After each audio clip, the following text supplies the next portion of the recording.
Lavey. Bloody joke to you, innit? Stupid trucks for the sick and suffering. What? Shooting a boy in the middle of a street. Not the best thing to do, wouldn't you say? What? You saw what happened? Who are you? I'm Dr. Reed, and I'd like to ask you a few questions, if you promise me to set your gun aside. No. Look, I'm not a violent man. I'm Benjamin Palmer, doctor. And no one can help me. Not even you.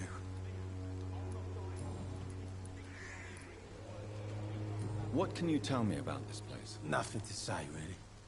This is where I used to live, and this is where I live now. You don't have anywhere to go? No family that would welcome you? Not since the death of my wife, Albert's mother. She was sick, you see. Long before the flu and all this shit.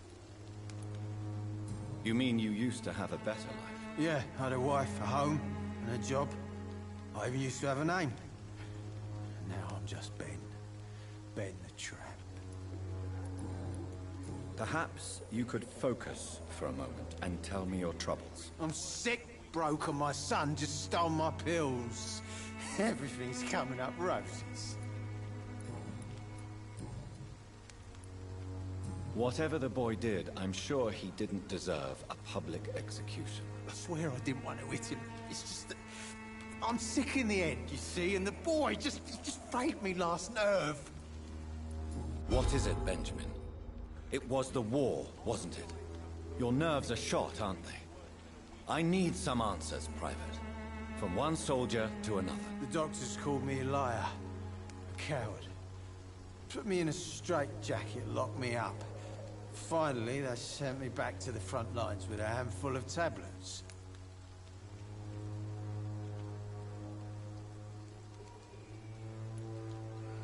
It's a pity that doctors still practice such barbaric methods. It's a dishonor to our profession. Now only the pills stop me thinking about this shit. To not hear the explosions.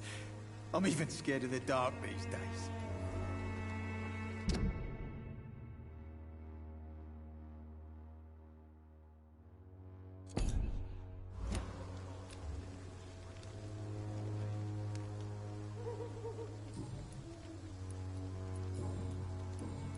A gun, alcohol, and a bad temper make a terrible cocktail, sir. Goodbye for now. Drinking alley, drinking worse than a week-old Lavey.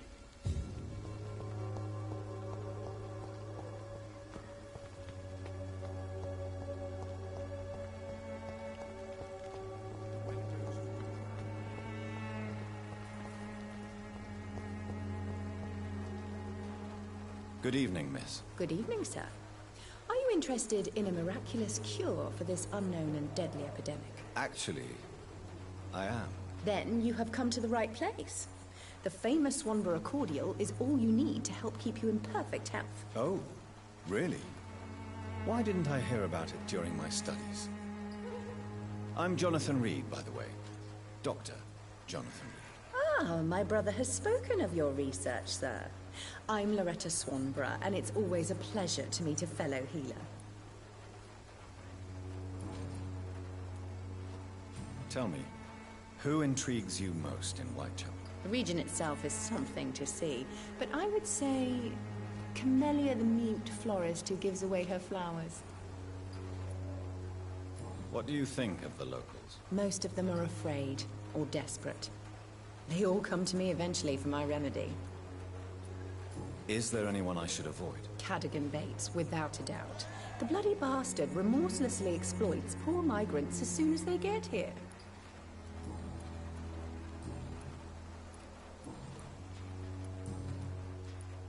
Do you know Nurse Dorothy Crane from the Pembroke Hospital? I'd like to know more about her. I don't like to talk about competition. Competition, you say? Never met her, but it seems she provides some sort of medical care to the poor. The whole thing has to be some sort of scam, if you ask me. Goodbye, Miss Swanborough. Perhaps we'll talk again.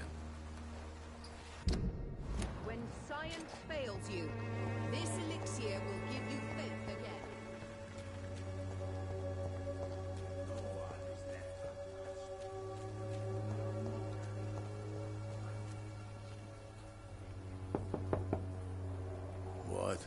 What do you want? Leave me alone. Good evening, sir. I'm Dr. Reed. I'm looking for Nurse Dorothy Crane. There is no Dorothy Crane here. Now goodbye. I'm afraid this medical leaflet says the opposite, sir. Really? Well, I'm afraid I'm going to close this door right now. Go bother someone else, Mr. Doctor. To enter that house, I must discover who this man really is. Maybe I could start by observing what he's up to.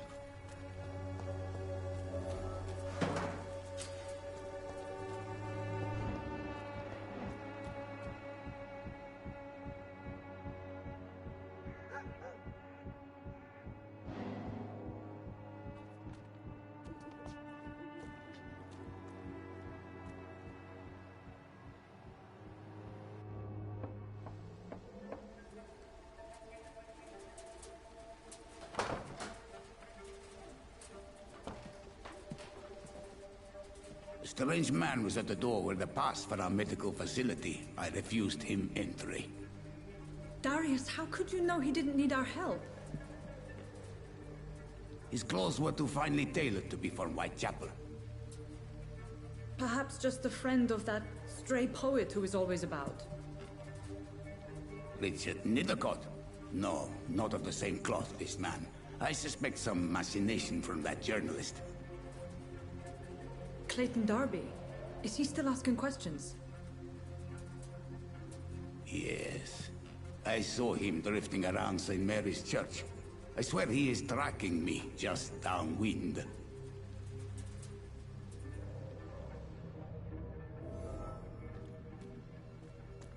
I must talk to that journalist or the poet. They must know about Darius. Nearby the church they just mentioned.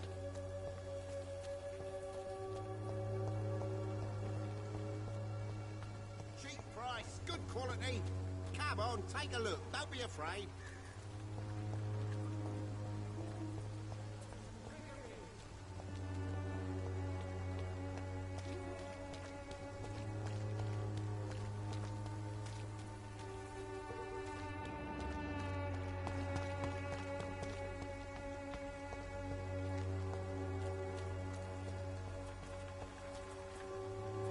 Cheap price. Excuse me, sir.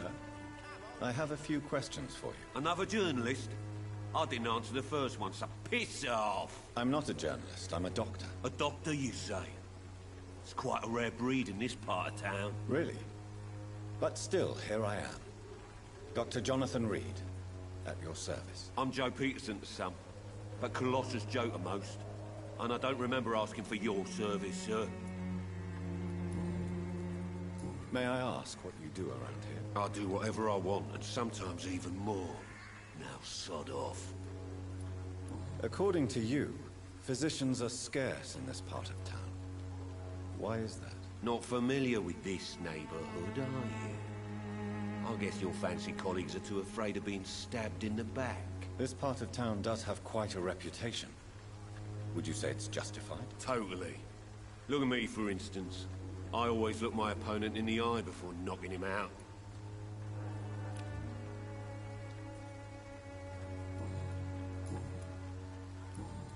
Goodbye, Mr. Peterson. Taking up my father's business.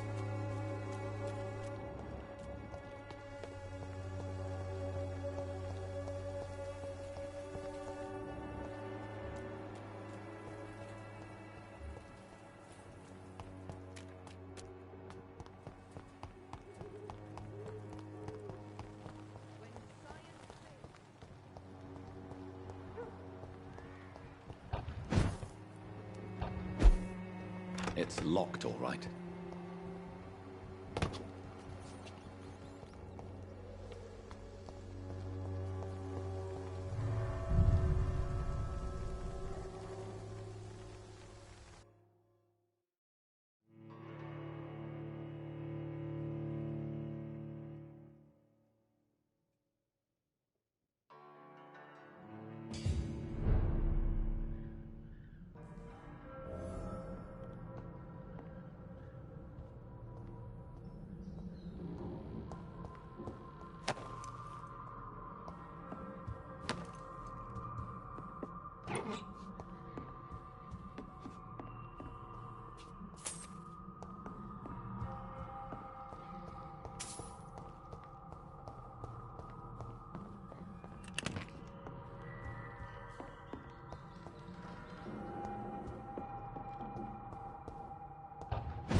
Oh, please, I don't have you. Welcome, sir. Please, take a browse of my wares. I am Dr. Reed. I would like to ask you a few questions, if you don't mind. Doctor? Interesting. I'm Barrett Lewis. Usually I don't have time to waste with talk, but at this hour of the night I can hardly refuse. How is business around here? Business? I had no business. Between this racket, theft, and customers getting scared, I'm losing money every day. I see. Sounds like you blame someone in particular for your situation. It's no secret Joe Peterson spends his time harassing merchants. But with me, he's trying to put me out of business once and for all. As a merchant, you see Whitechapel every day. Have you noticed anything out of the ordinary recently? Well, you mean besides the epidemic, the war, and all the usual crap? As long as I can remember, this part of town has been a bottomless pit, and no sign of the bottom yet. Violence is increasing in the borough. Yeah. A few nights ago, some blokes jumped me. Came out of one of the condemned workshops. Fever, madness, something like that. Where did this happen? Why did you go there? In the closed workshops nearby. I worked there as an apprentice in better days. Now I only go to find trinkets or tools. Too bad I was mugged, though. There was good money in that little box of loot I lost. Have you been hurt? No, but that's only because I ran like hell. Those men were raving lunatics, I tell you. Not even able to speak anymore, just screaming.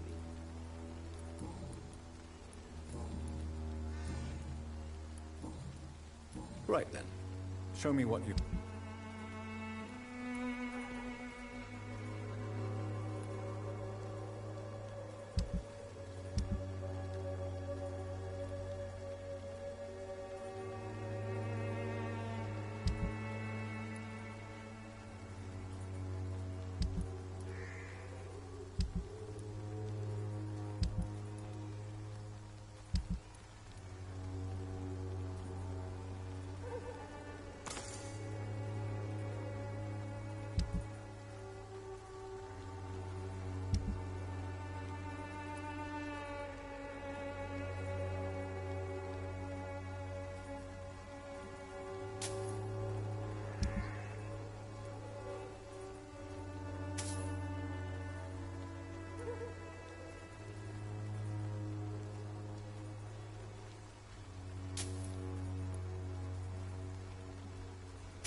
Hello, young man. I'm Dr. Reed, and I would like to ask you a few questions. May I enter, please? Sorry, no, sir. My father does not like people entering our house, you see. Your father is worried about you, boy. He asked me to look for you. So my father actually worries about me, then? Okay, then. Come on, in. I'm Harry, by the way. Is there only pain and suffering in this world?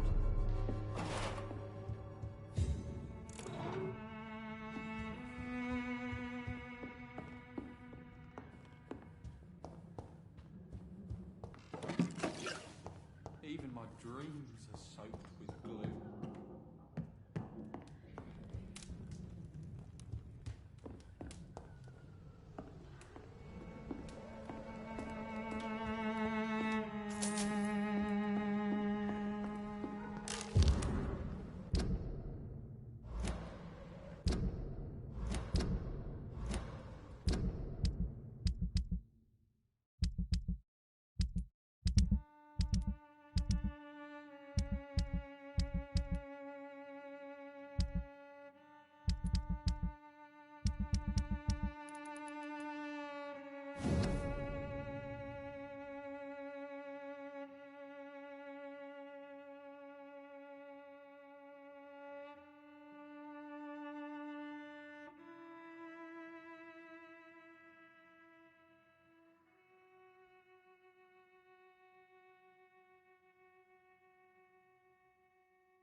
Even my dreams are soaked with gloom.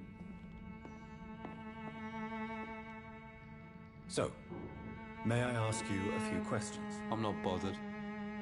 What could be worse? Do you need any medical help, young man? Yes, I do. I feel so tired. I don't know if it's the epidemic, but everything seems so hard. You'll feel better with this. But you need to get a grip, young man. Medication alone won't cure melancholia. I'm not sure I'm happy with the idea of living long in a world like this. But I thank you for your concern, sir. How do you feel? I'm fine. I mean, it's not easy every day, but I'm fine. I'm just tired of being sick all the time. If only I could be tough, like... Well, you know. Speaking of which, what can you tell me about your father? My father is an idiot who makes idiot things. That's all I have to say. Forgive my bluntness, young man, but you don't seem happy living in Whitechapel. Why should I? I never wanted to come here in the first place. It was my father's decision. And look around you. Does this look like a nice place to live?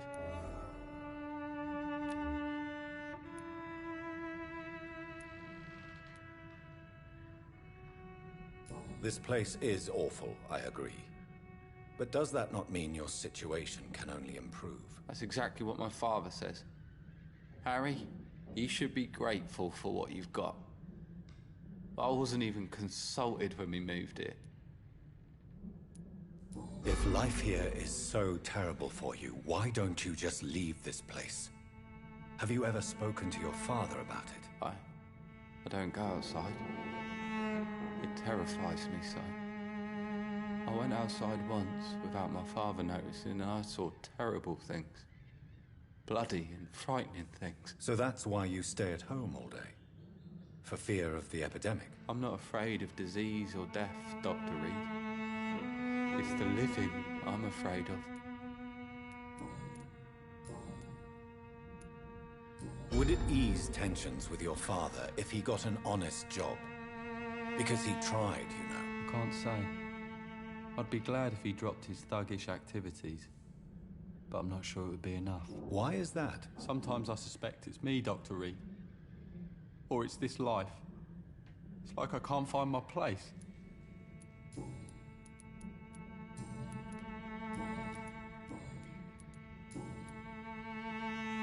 Goodbye, young man. Take care of yourself. Is there only pain and suffering in this world?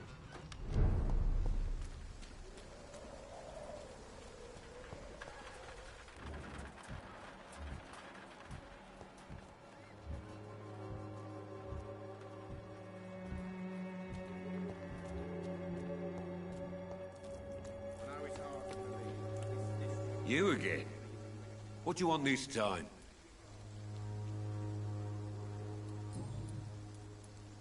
How did you become the local bully everyone is afraid of, Joe? There's no pride in roughing up poor bastards. But this is the only job I've found. And it pays well, too. A job? So you're racketeering for someone else? I got enlisted by the Wet Boot Boys, a gang from the docks. I'm their muscle for their dirty work.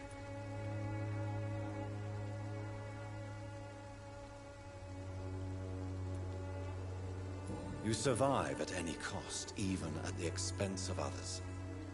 Perhaps that's just the law of nature. I don't care what you think, sir. I do what I have to do for my own reasons, and that's that. I'm not sure Mr. Lewis would agree with your by all means necessary philosophy, sir. Oh, do you really think he's the poor victim here? Barrett can be as sneaky as anyone. Long ago, I even called the bastard my best friend.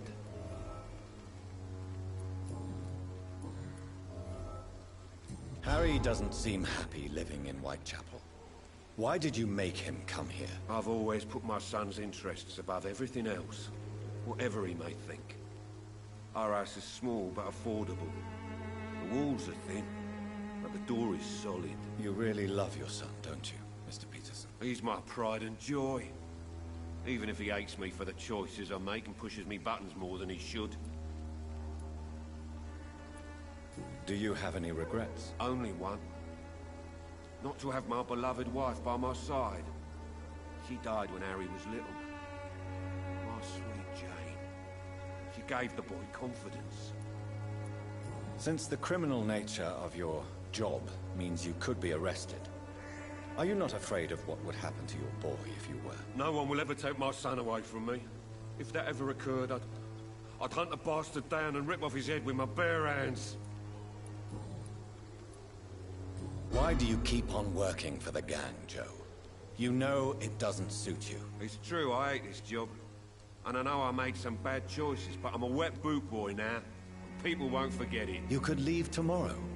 Start another life in another town. That's easy for you to say, Doctor.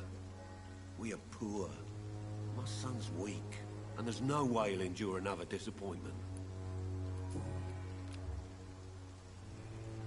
Goodbye, Mr. Peterson.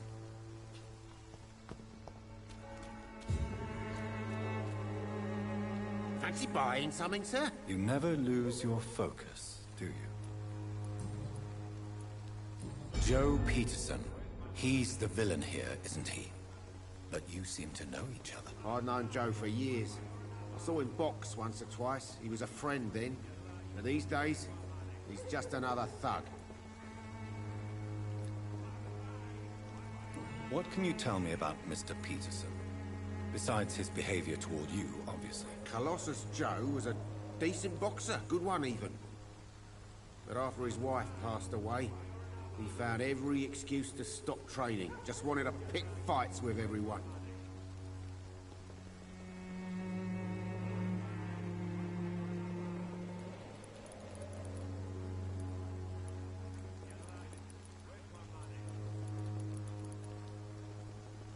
Without making excuses for him, it's safe to say that despair can poison even the sanest mind. We've all had some rough times, ain't we? But most of us don't use our fists to see us through. And no one has ever stood up to this thug. Nobody would be fool enough to stand against a wet boot boy. What do you know of Harry Peterson? The boy seems so fragile. Not like his father at all. Harry's a good boy, but he spends most of his time complaining.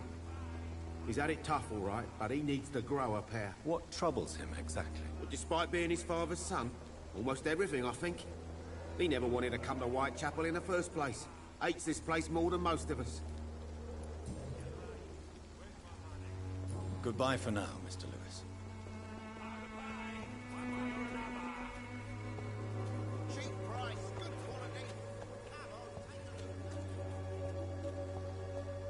You look so pale, my... Don't be shy, handsome. What can Christina do for you? I'm not looking for what you're selling. But I'd like to ask you a few questions, if I may. I'm a doctor. Dr. Reed. All right then, but be quick. Though I usually get paid when I open my mouth.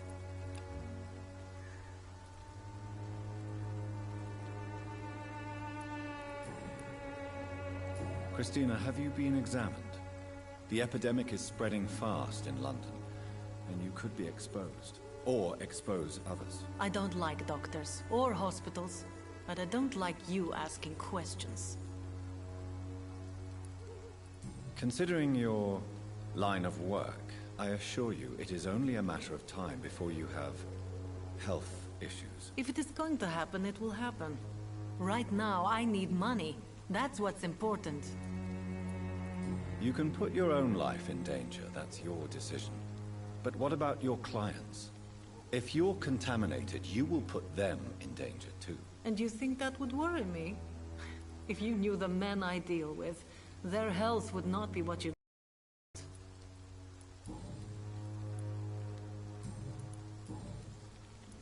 Tell me about yourself. Are you joking with me? People don't usually come to see me for conversation. I have no interest in your work. I am, however, curious as to what led you into this career. Short story. The war, exile, and England. This country is not especially welcoming. I've been refused many jobs because of where I am from, I had few options left.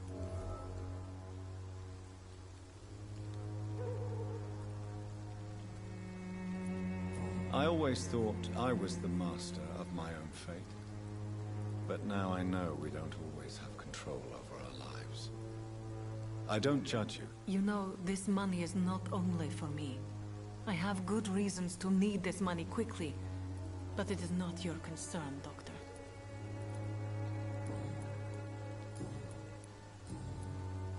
Goodbye, miss.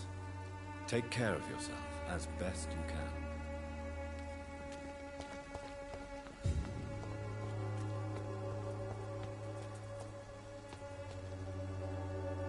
Forgive my interruption. Do not apologize, my son.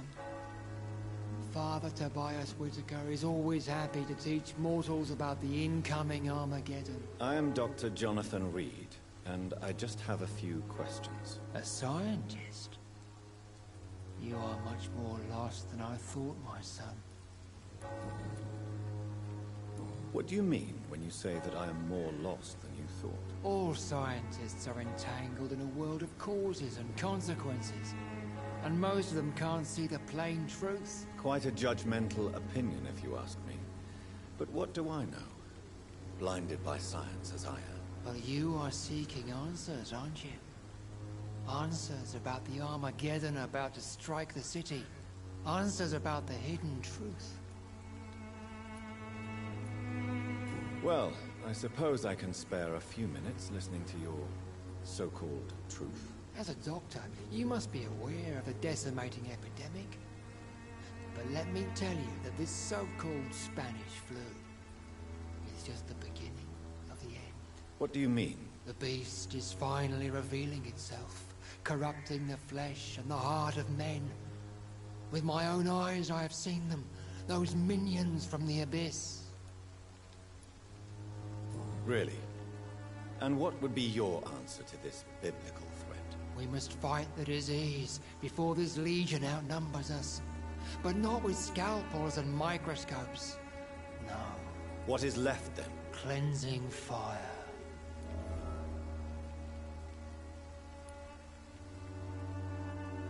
Tell me, Tobias, what exactly is your plan concerning the cleansing of this city? God will recognize his own. More than once this city has risen from the ashes, hardened and purified by the flames.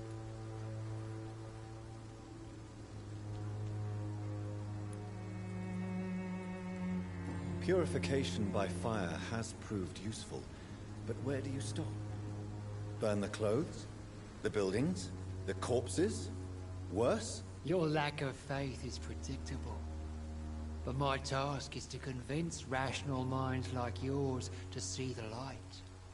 This is God's will. You're mad. And dangerous. You're nothing but a soulless butcher.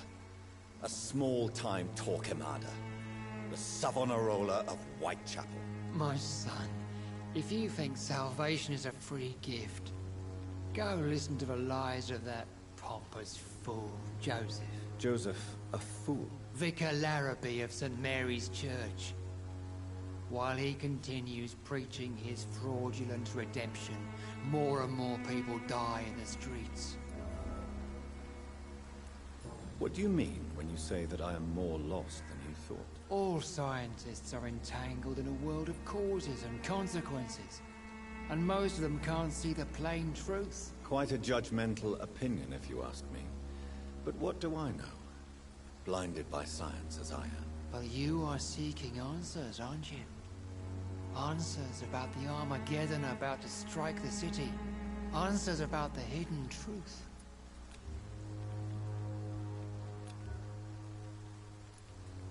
I am.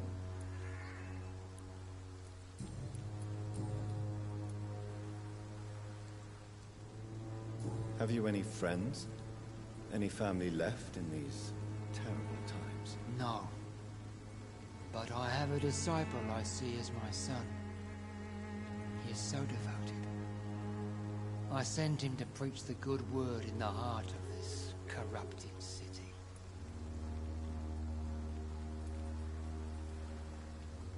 You sent him on some preaching crusade during the epidemic. As a true believer, Samuel will fear no evil while he walks through the valley of the shadow of death.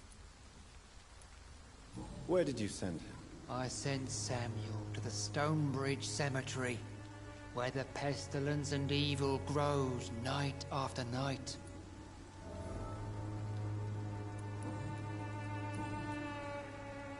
I have heard enough for tonight. Goodbye.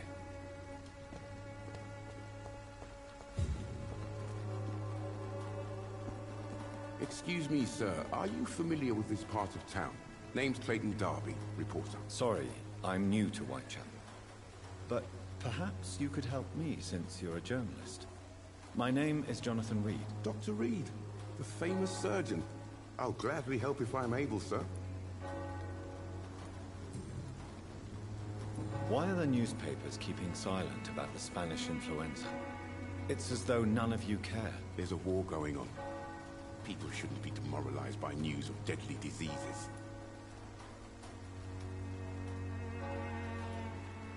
It's a disgrace. People are left to die alone. No one is properly informed of the risks. These are bad times indeed. So much for the glorious British Empire. Have you any idea of the danger you face in these streets at night? I've had to run and hide more than once from frenzied mobs incensed by the fever. Do you think the flu is really responsible for this, Doctor?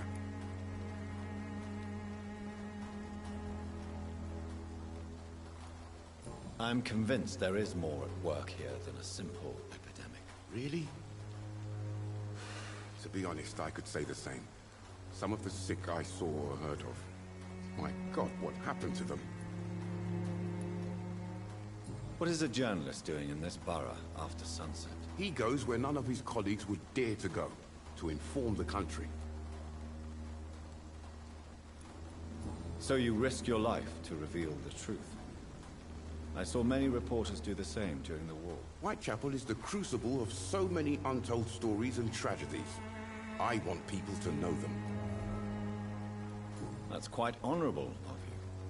But is the public interested? Not at all, sir. And that's why I'm an independent journalist, hoping to sell some stories. Christina Popper claims she sells her body because she can't find any other work. Do you believe her? Of course I do. Her story is exactly what I want my readers to understand.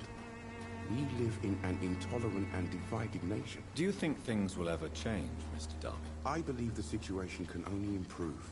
And now that women can vote, I'm convinced things will change.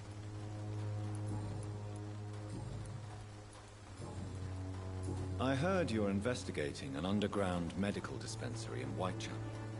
What do you know about it? Not much, I'm afraid. They are wary of strangers, and I'm not really an acquaintance of theirs. Why do you care?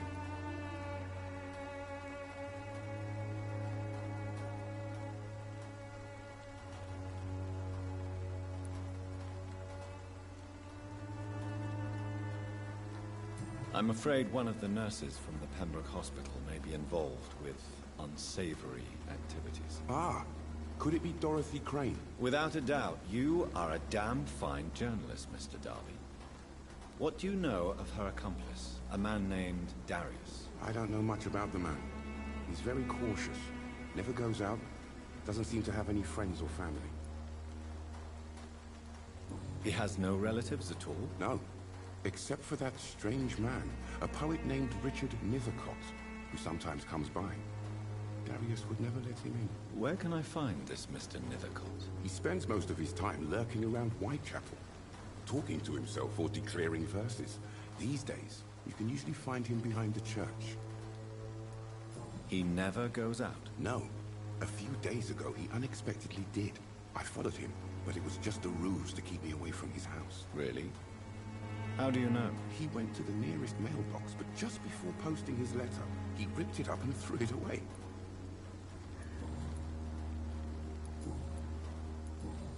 Goodbye, Mr. Darby. Farewell.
Good evening, sir. I'm Dr. Reed. I would like to ask you a few questions. Please be my guest. Although I may not be the best informant regarding this part of town, my words speak about that which the eyes cannot see. Really? Are you an artist of some kind? I'm a poet, sir. Richard Nethercott, at your service. May I ask what you're doing at this hour of night, sir? Do you live here? Not at all. I'm just enjoying the pleasure of a quiet walk. Though night talks are always preferable, if you ask me. Especially with strangers. But are you not afraid of the epidemic? Oh, why should I? I see some equity in the Spanish flu. No flesh should be saved, say the scriptures. Good or evil, rich or poor, all are equal in the eyes of the flu. If you say so. But as a physician in a time of epidemic, I must caution you to avoid unnecessary exposure, sir. Thank you, Doctor. But we both know the seeker of truth has to go boldly where the weak dare not. What are your thoughts on the terrible situation in this city? Terrible, you say? No. Of course, the death of so many innocents is a tragedy. But the scourge has not been all bad for the city. Oh, no, sir. What are you talking about? Do you remember London before the flu? Noisy, cacophonic, quiet nowhere to be found. And now, listen to this oddly peaceful silence.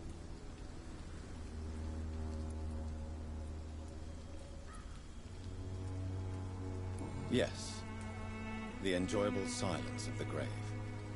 You have a unique perspective on the situation, I must admit. Most people fail to understand my perspective. I don't blame them. But how could I call myself a poet if I veiled my feelings? Are you aware that your life could be in danger in this part of town? But this is where I must be to feel the real beat of the city. I had to come, see it for myself, alone. If some misfortune came upon you, who would be here to help you? Well, you for a start, my dear doctor. I understand your need for solitude, but it's not safe around here. I don't care. I don't have many friends, Doctor, and my family despises me.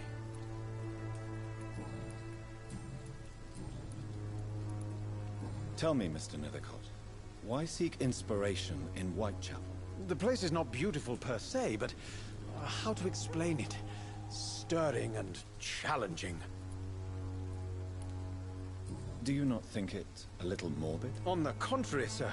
Whitechapel is full of life, full of beauty. Just like my dear muse, the wonderful Camellia. What can you tell me about Camellia? Not much, and that's the beauty of it. She can't speak, you know. She's a locked mystery who exhales kindness and sweetness. Perhaps you're just afraid to find out the truth about your muse. One day, perhaps, I'll ask her to come with me. But will she still be my wild flower of Whitechapel if she moves uptown? And have you ever tried to learn more about her? Where she lives?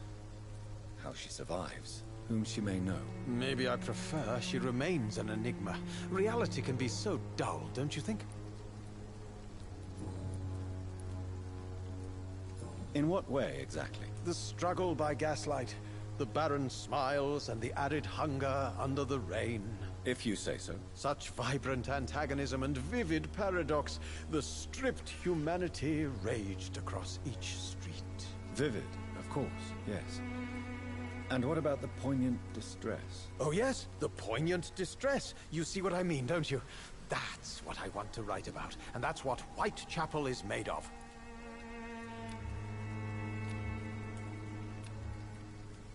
Do you need medical attention, sir? It may be wise to let you prescribe me something. I don't feel like I should. I understand your appetite for words and macabre beauty, sir. But you should be more careful. The nutrition of my mind is more important than my physical health. But I appreciate your concern, sir. Tell me, Mr. Nethercott. The place is not beautiful.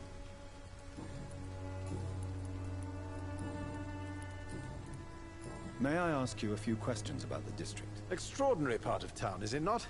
I'll be glad to help you, if I can. I'm looking for Dorothy Crane, a nurse who lives in this vicinity. Dorothy Crane. Oh, I love the name. The Crane of Whitechapel. Sounds very mysterious. But, sorry, no, never heard of her. What can you tell me about an old man called Darius? Darius Petrescu?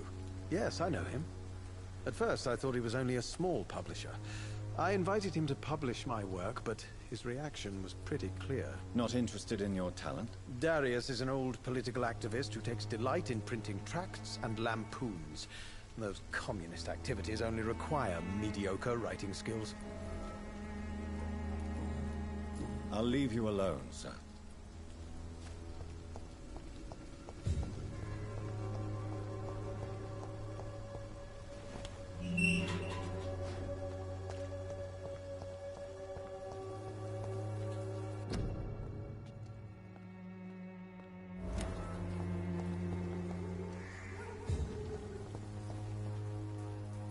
Good evening, miss. I'm Dr. Reed. I'd like to ask you a few questions. I know what you're thinking. A tall stranger who meets a girl in the street at night. It reeks of the penny dreadfuls. But I mean you no harm, truly. I know you understand what I'm saying. Your silence has nothing to do with you being mute, does it? Camellia, I know you work for Dorothy Crane. Please tell me about her secret dispensary. A stubborn and mute comrade. Nurse Crane and Darius Petrescu have been clever. Tell me about Richard Nethercote. I understand he is quite fond of you, Camellia.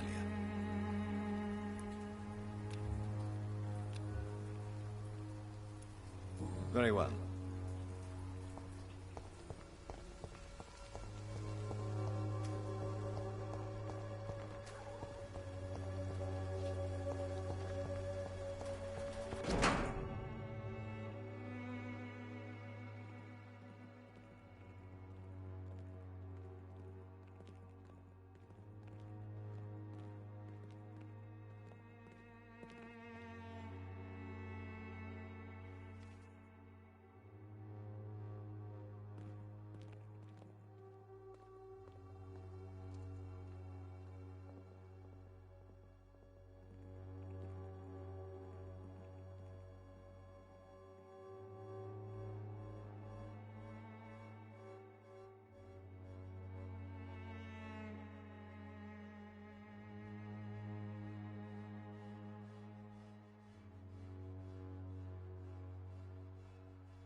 The content of Darius' letter to his children could give me more leverage to enter. Darius is a bit less of a mystery now. It should not be that difficult to incite him to let me in.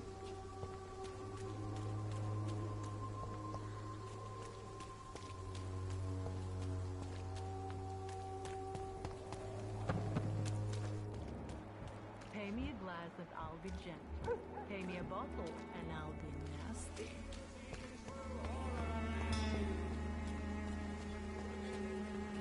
Take a look, don't be afraid.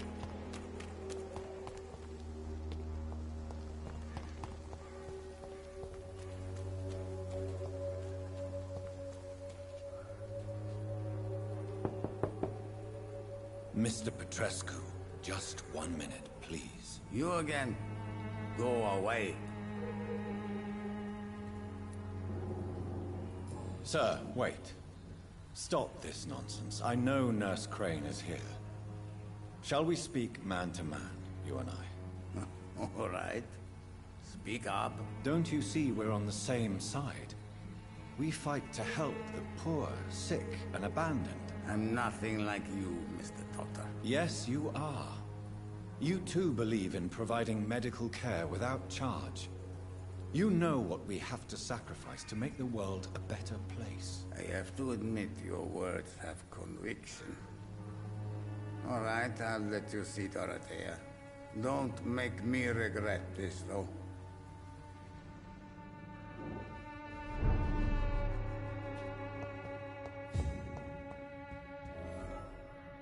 If you want to talk to Dorothea, you must go across the courtyard and take the stairs. We've not been formally introduced. May I ask your name and occupation, sir? I am Darius Petrescu. I'm here to keep snitches and spies away from Dorothea. And I also run this little print shop. So Dorothy's real name is not Crane? Like myself and many people in this area, Dorothea is from occupied Romania. That's all you need to know.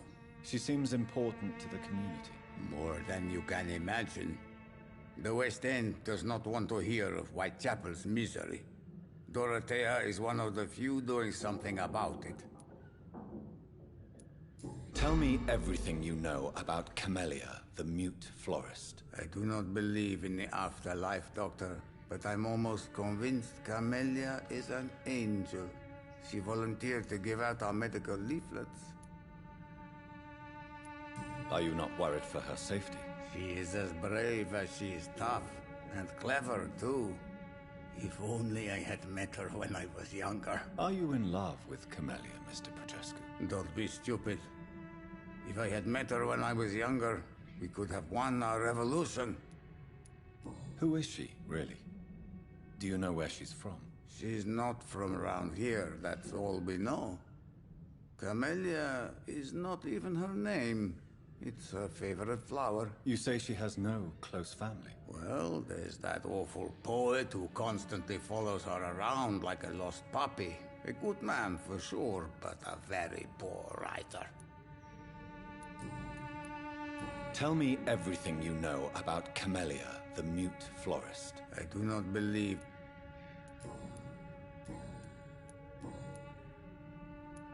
Do you have any family left, Mr. Petrescu? Children or grandchildren? Who knows? I have abandoned my people for so long, they might as well be dead. As dead as I am for them, I suppose. Don't be embarrassed, sir. If you must know, my own father disappeared many years ago, and I forgave him. It's quite awkward to talk about our families like this, but... Thank you, Dr. Reed. I appreciate your trust. This war won't last forever. Did you ever think of returning to your country now it's free? No. I have taught strength and determination to my sons and daughters. I'm an old, dying man who only has memories of better times to cherish. How did you meet Nurse Crane, Darius? Why does she trust you? I'm her oldest friend in England. Dorothea and I share many ideas about this country and about the country we left. You mean occupied Romania, don't you? Even if not directly, I fought against your enemies. Really? Then perhaps you have more in common with Dorothea than meets the eye, Dr. Reed. I know you fought for your country when it was occupied, Darius. Tell me more about it. I know my days are numbered, and I know I won't see my homeland again. But I fought for Romania all my life, and I will until my last breath. But Romania escaped the grasp of the Austro-Hungarian Empire. It's a free country again. But it's not the country I fought for. My homeland is not appeased, Doctor. But I still see a dark future ahead for my people.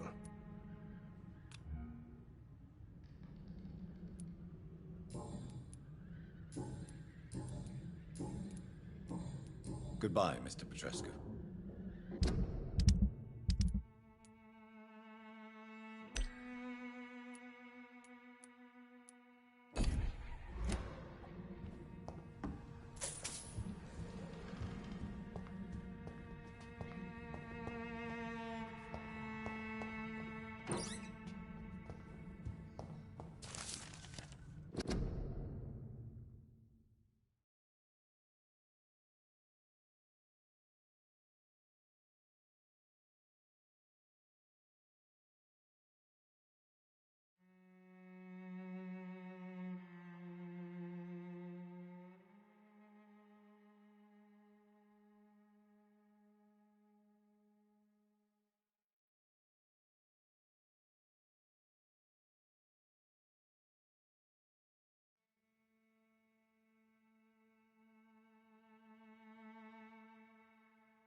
When science fails you.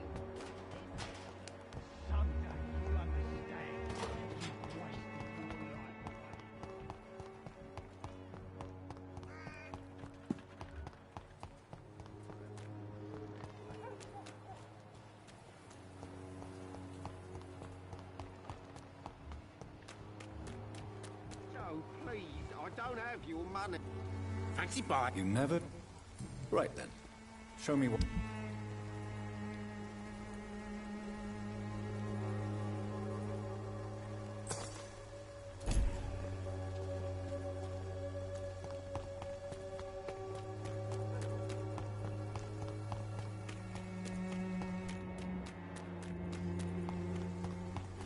No match for the Swanborough cordial.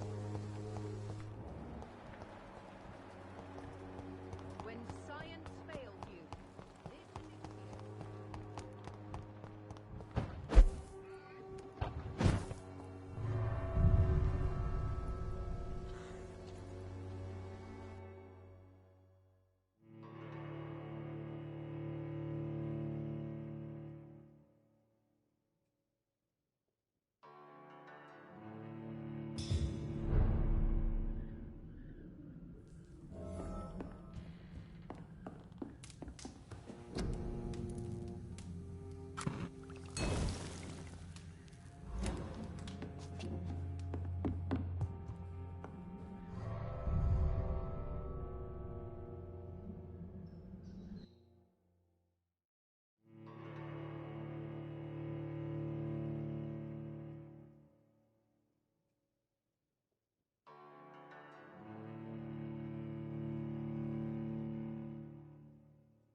Hello, Mr. Petrescu. Hello, Dr. Reed. Come on in.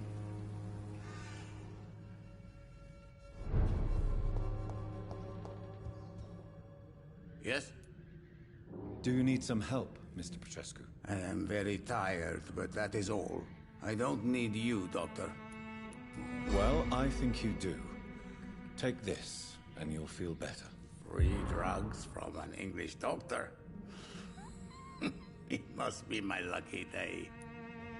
Goodbye, Mr. Petrescu.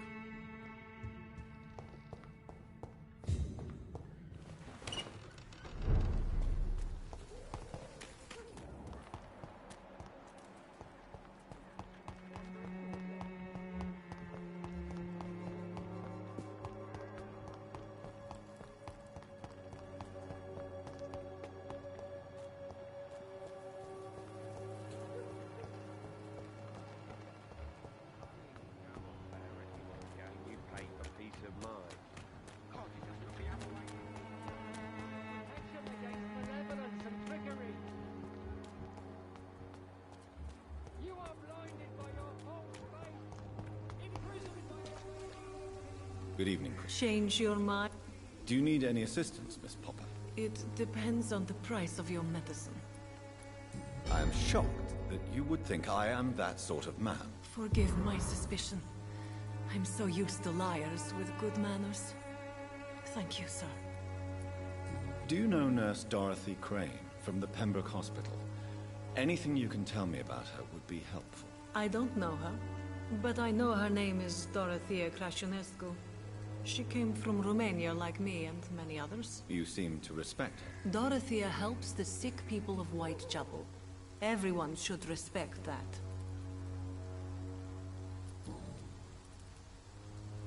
Clayton Darby claims he will expose the crisis in Whitechapel to all of London. Do you believe him? I believe Clayton's courage will erode with time, until he finally leaves Whitechapel to start another fight somewhere else. Are you talking from experience? I've seen your type come here to get a good fuck in a cheap room or a dark alley before going back to their fancy houses in the West End. Why this skepticism? How can you speak about starvation if you've never been hungry? Or about poverty? Or anything else you have never suffered from?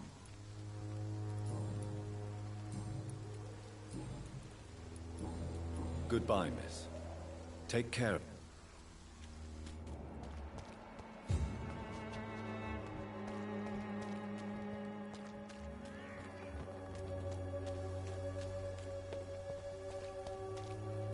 Good evening, Doctor. Can I help you? Do you need assistance? That would be nice of you, Doctor. Who knows what I may have caught you in my investigation. If you persist in investigating the most pox-ridden boroughs of London, you must accept the risks. Thank you, sir. Goodbye, Mr. Darby. Farewell.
Answer to all your problems.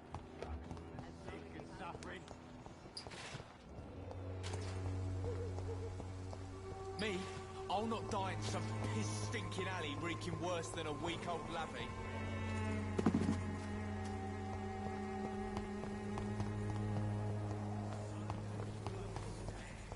You wasted your life. I won't end up another drunk ass. How are you, boy? I'm not your boy, all right? Now piss off.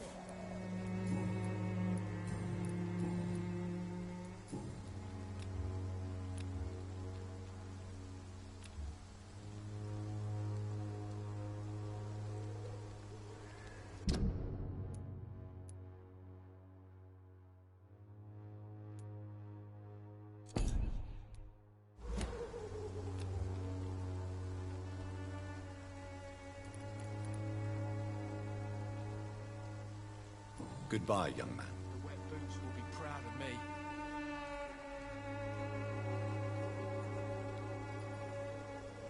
How are you, boy? I'm not your boy, all right? Now piss off.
What happened? Hey! Medication. Sort of. It's true. I said...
Goodbye, young man.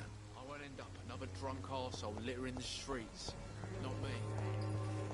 Wasting your life away. Good evening, Benjamin. Can I help you? I'm afraid not, Mr. Reed.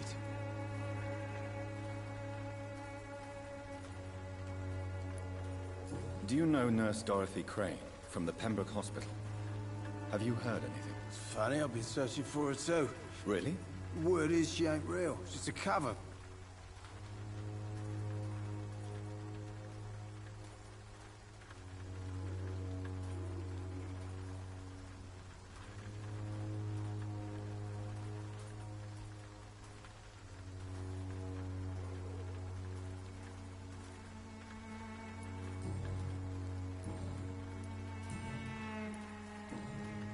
A gun, alcohol.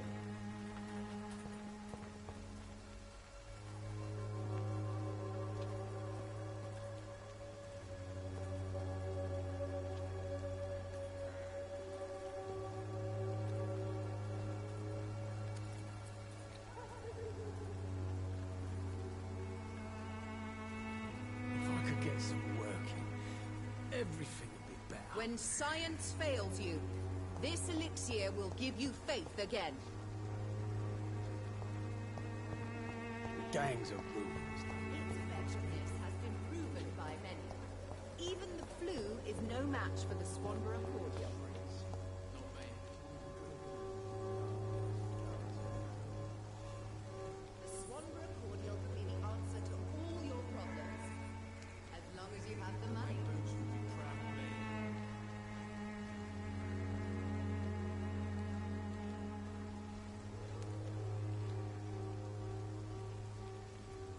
I won't end up another drunk arsehole littering the streets. Not me.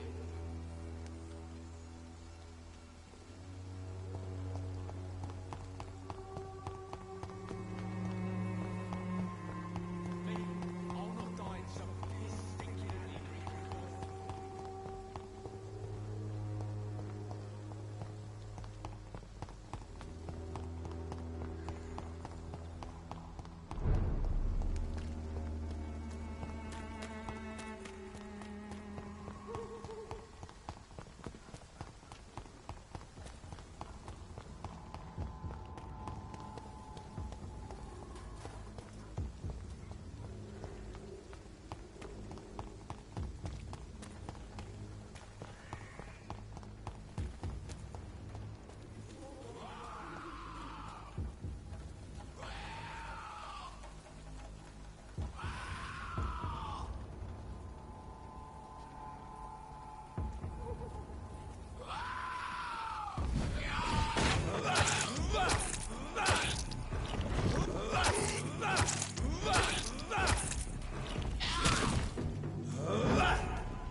I'm sure Albert would like to know he's been accepted by the Wet Boot Boys.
How are you, boy? I'm not your boy, all right? Now piss off. I found the recruiter you were expecting. He's dead, but he carried a note. The Wet Boot Boys have accepted your application. I knew it! I told you I was tough enough. I'll be free soon.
You're being manipulated by these criminals.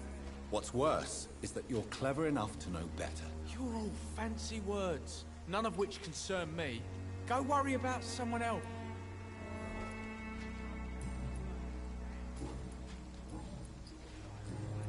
Goodbye, young man. Me? I'll not die in some piss-stinking alley reeking worse than a week-old lavvy. It's all a bloody joke to you, innit?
How are you, boy? I'm not your...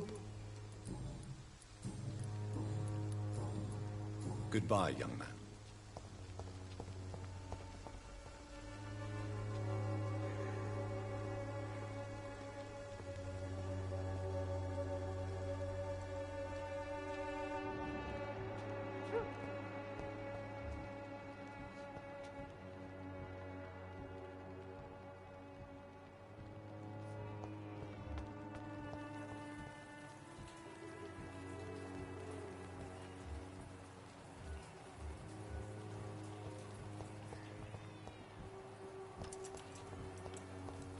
I won't end up another drunk arsehole littering the streets. Not me.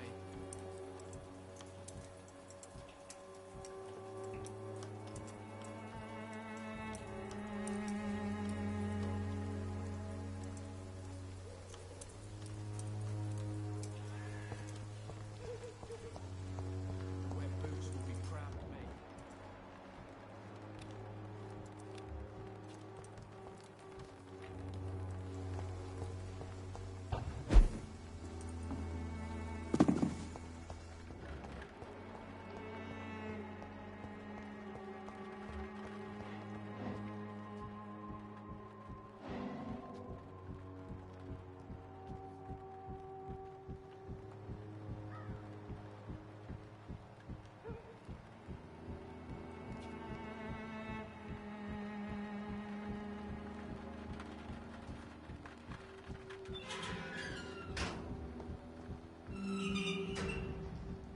It's locked.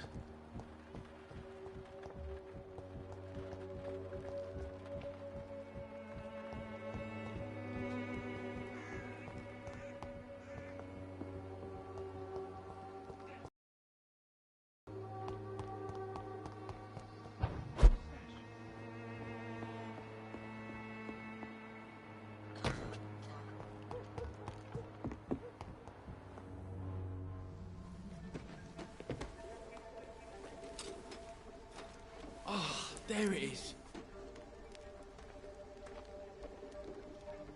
Harmonil for severe anxiety and nervous disposition. Thanks for nothing, old fart. I'll get a good price for your precious pills.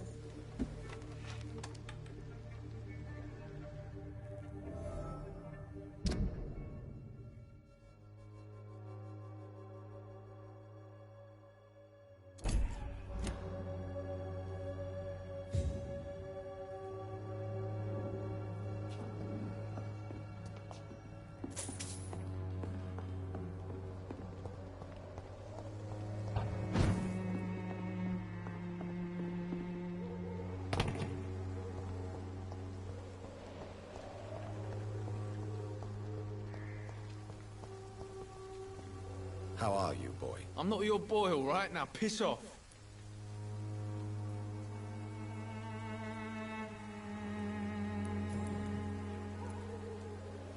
It is clear that you have a somewhat contentious relationship with your father. Oh, really? Nothing clever to say? He's an alcoholic. That must make life difficult. Oh, no, it's perfectly fine. No money, no home, no friends to lend a hand. My father should have died in France.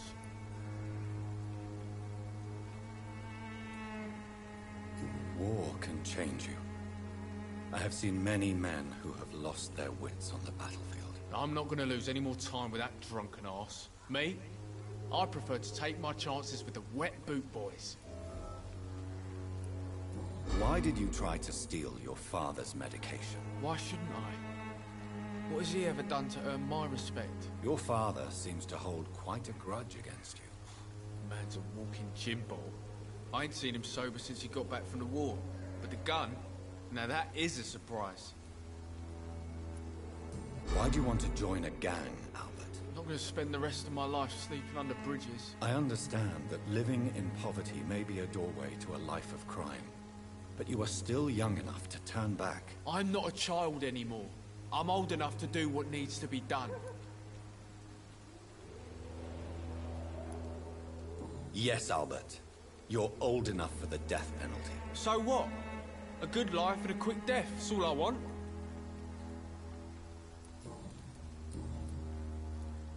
Admit it. You stole the drugs to prove yourself to the gang. Of course I did.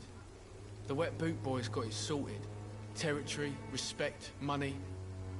They'll take me in now. Really? Are you sure about that? I don't see them. I was supposed to meet one of their boys to prove I'm not a loser. Maybe something happened.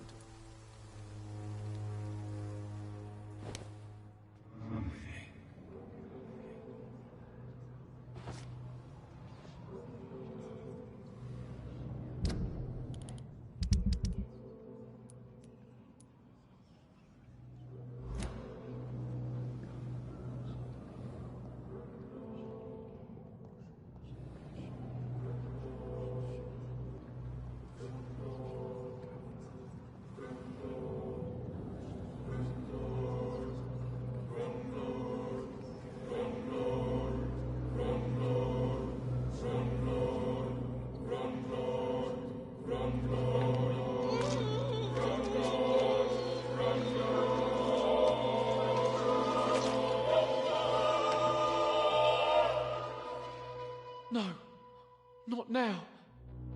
Not me, please. I'll be good.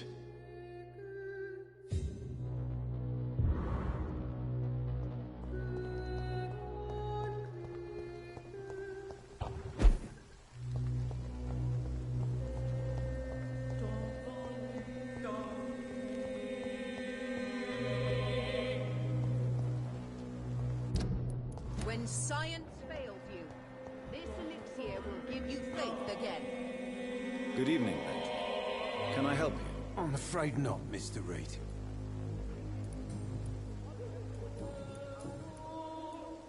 Your suspicions concerning Albert were legitimate, but were you sure he was guilty when you shot him? Tell me the truth, Benjamin. No, I wasn't. I just went mad without realizing what I was doing. My God. I almost shot him. You had better speak to Albert. You need to clear the air. He has to understand what you endured, and you must listen to him talk about his pain. I'm afraid it's too late. I pointed a gun at him for the sake of a few pills. Did you know of your son's plans to join the Wet Boot Boys gang? Barely survived the war, just to come back and see my wife die of the flu, and my son turn into a petty thug.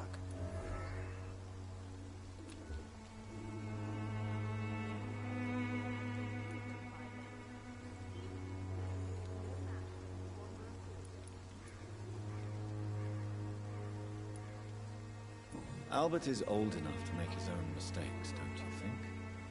To forbid him will only encourage him to join them. Yeah, my Albert's as tough and stubborn as his old man.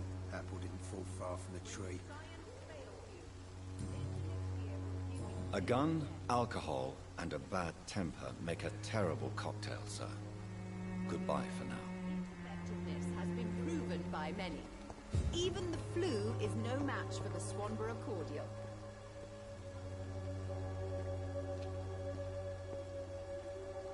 The Swanborough cordial can be the answer to all your problems. As long as you have the money.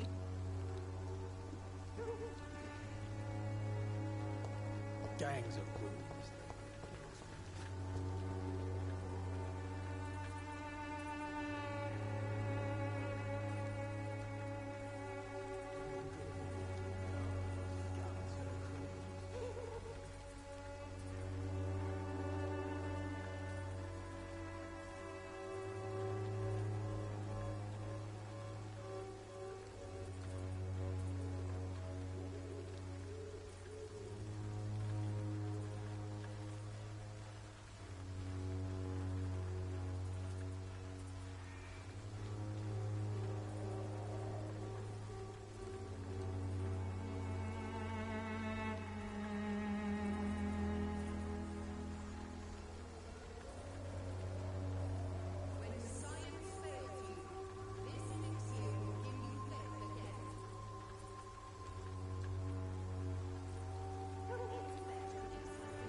good boys join the army and the... Its effectiveness. Good evening, Benjamin. I'm afraid...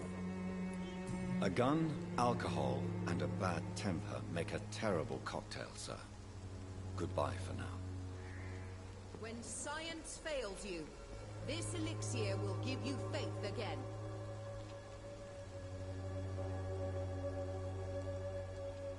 The Swanborough cordial can be the answer to all your problems. As long as you have the money.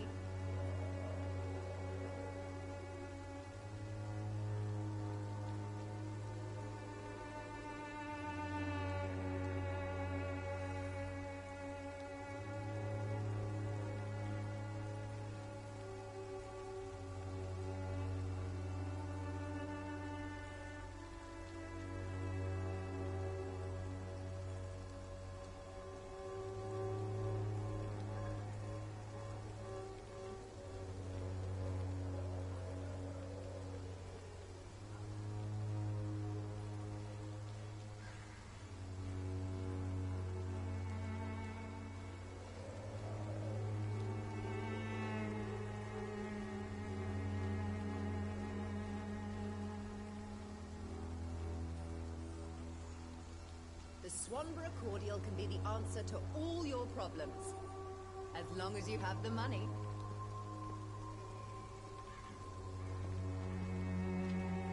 Its effectiveness has been proven by many. Even the flu is no match for the Swanborough cordial.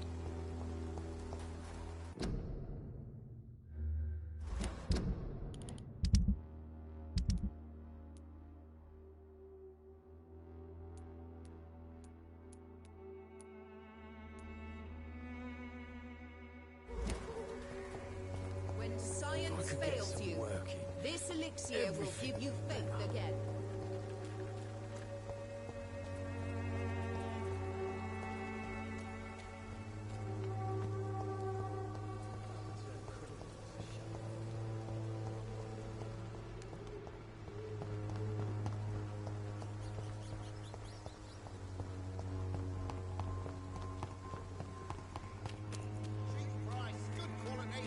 Come on, take a look. Don't be afraid. Fancy buying something? You never... Have you heard of a nurse called... Nurse Crane? So the bitch really is a nurse, then? Always thought she was just some crafty foreigner, that one. So she's trying to help her fellow immigrants. Why would that make her a villain? Dorothy Crane ain't even a real name. Something like Dorothea Craniu. Something like that. Came to England fleeing the war, I was told. That doesn't explain why she irritates you so much. Your precious Nurse Crane gives away medical supplies and prescriptions for free. I offered to sell it for a fair cut, but no. Miss Crane wanted to play the quiet saint. Goodbye for now, Mr. Lewis.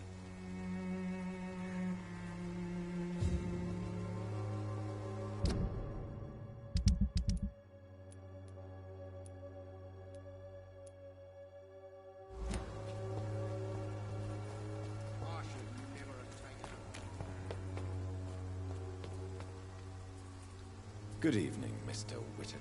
It's Father Whitaker, my son. So, are you still... Do you know Nurse Dorothy Crane from the Pembroke Hospital? I'd like to know more about her. I don't like the liberal ideas of nurses, but I especially abhor that Nurse Crane you mentioned.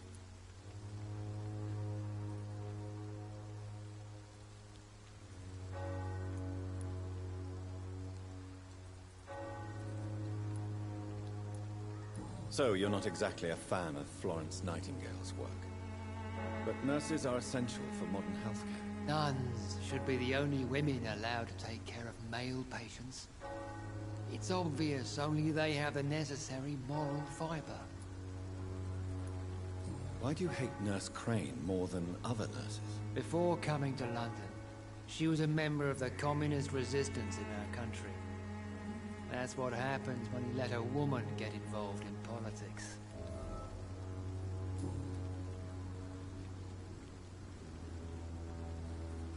I have heard enough for tonight.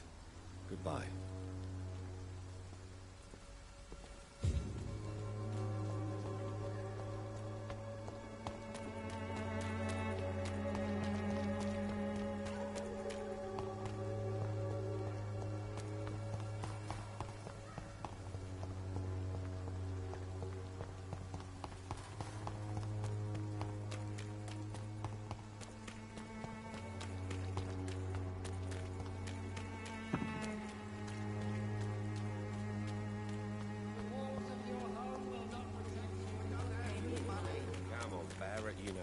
you pay for peace of mind.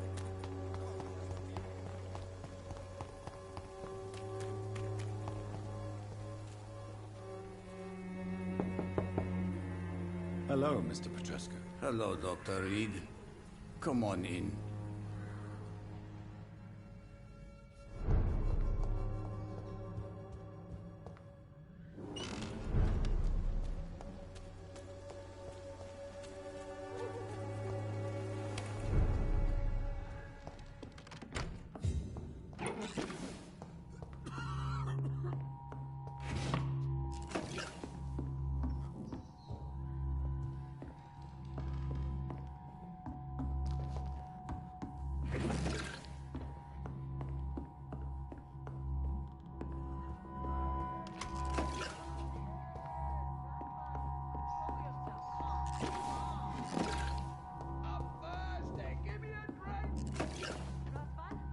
Can you hear my voice?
I need help! What do we have here, nurse? Patient Razvan Vasily. High fever running on 3 days. Complaints of dizziness, muscle aches, and head pain. Diagnosed with influenza. Treatment? Aspirin and salicin for the fever and discomfort. Liquids for dehydration, but he's having trouble keeping even water down. Thank you, nurse. Anything else I should know? He did lose consciousness this morning, but he's never had convulsions like these. He's not convulsing, he's choking. He's not getting any air. Scalpel! Hand me that scalpel! What can I do, Doctor? It's too dangerous to operate with these convulsions. Sedative, nurse. Do we have any anesthetics? I'm sorry, Doctor. None at all.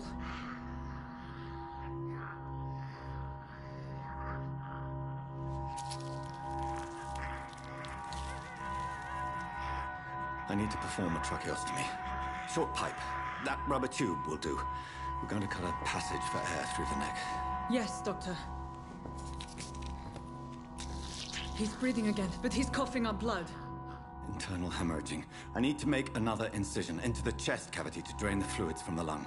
Prepare another tube. A thoracostomy. Doctor, we've nothing to fight the infection. We need an aseptic environment.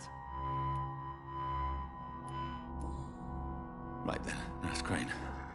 What do you suggest we do?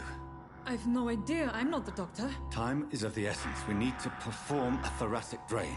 Yes, Doctor.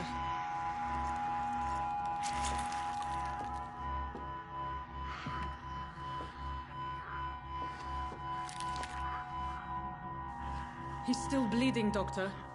I'm losing his pulse. The drain must have punctured the intercostal artery. There's too much blood. Are you all right, Doctor? I can't see.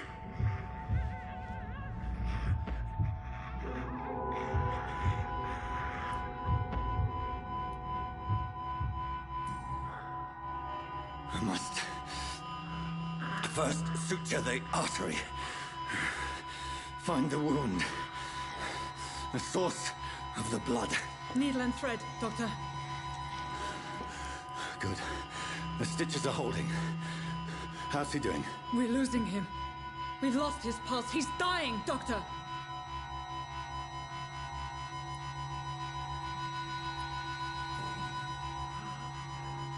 A dose of epinephrine, now. Yes, Doctor.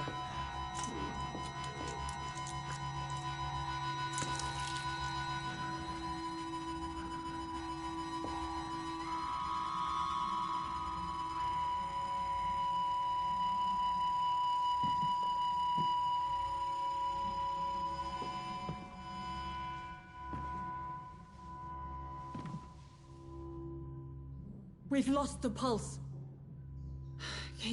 He's gone, Doctor. Nurse, we did everything we could. Truly? Everything you could? Is that how you'll report this in your log? Is this how the war went? Piling up one poor corpse beside the next? This was not an influenza-induced seizure. I've never seen symptoms like these on the continent. Neither have I. But the previous symptoms leading up to this attack were the same, indistinguishable from the epidemic. No. There was something more vile in these reactions. Something primitive. There have been numerous reports of mental breakdowns caused by the fever that accompanies the flu itself, Doctor. Yes, but... I'd best take some samples of the blood for analysis.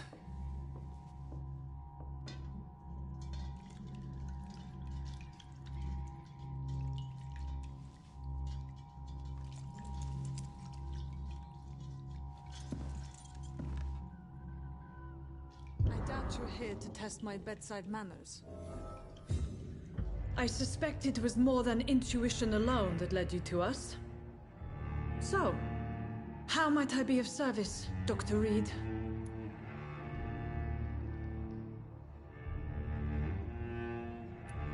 I've come to put an end to this insufferable blackmailing, Dorothy. Doctor, you think your warnings scare me? I've stolen and plied, blackmailed and lied, but what else am I to do? I'm all these people have. But why Lady Ashbury? Why her? She's pristine and proper, all right. But that she-wolf in sheep's clothing murders the poor for sport. I have her where she belongs, and I'll milk her for all she's got. Dr. Swansea is a sensible and honest man. He wouldn't have refused your friend's care at Pembroke. It's easy for you to say, Doctor. These people cannot go to the police, nor to the hospital. They don't even speak English. They depend on me for everything. So, the end justifies the means. Is that your defense? I know you're kind, Doctor. Just another fine-heeled, silver-spooned gentleman who was given the world on a platter. You know nothing of poverty. Nothing of the shame, the hunger, the loneliness.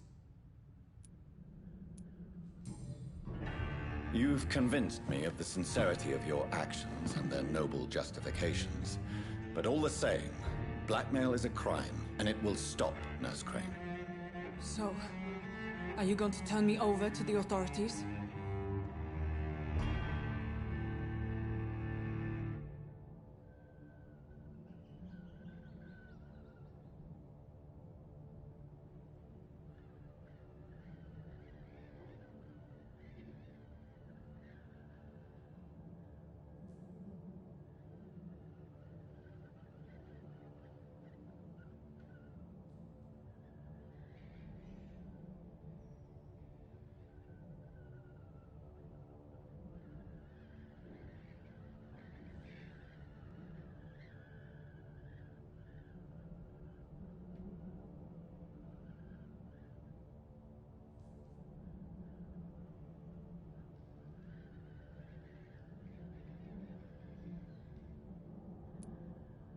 Nurse Crane, there is no question that the work you've done here is extraordinary, but this dispensary is incapable of coping with the outbreak. It's only a question of days before the situation at hand will overwhelm us. I cannot allow it. It's my duty to put an end to this immediately.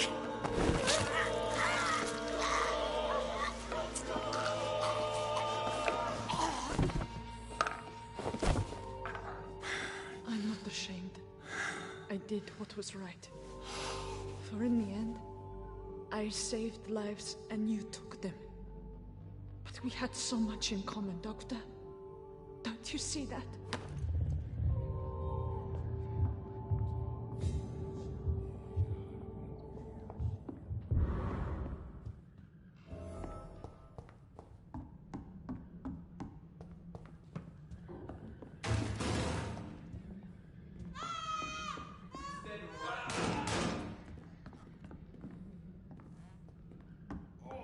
This one stinks already.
I cannot enter.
Hello, Mr. Petrescu. Hello, Dr. Reed.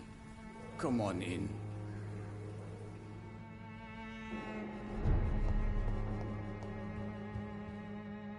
Yes?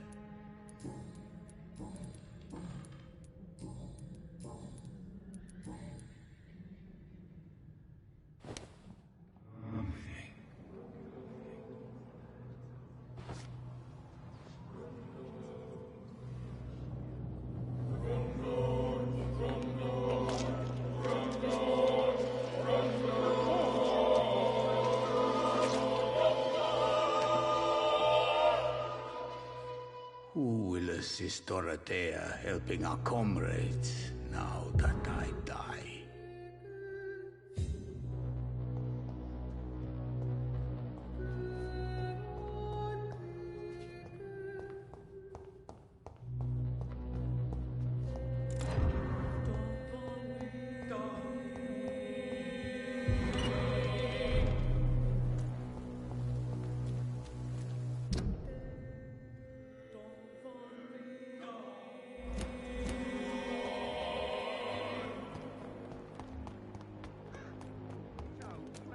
I don't have your money. Come on, Barrett. We can sort it out, right? Not my call, Barrett.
Good evening, Harry. May I come in? Sure. Sure. Even my dreams are soaked with gloom. So, may I ask... I'm not bothered. Do you need any Yes, I do. You'll feel better with this. I'm not sure I'm happy with it. Goodbye, young man. Is there only pain and suffering in this world? No, please, I don't have your money. Good evening, Christina. Change your mind? Do you need any... It... I am Forgive me. Goodbye, miss.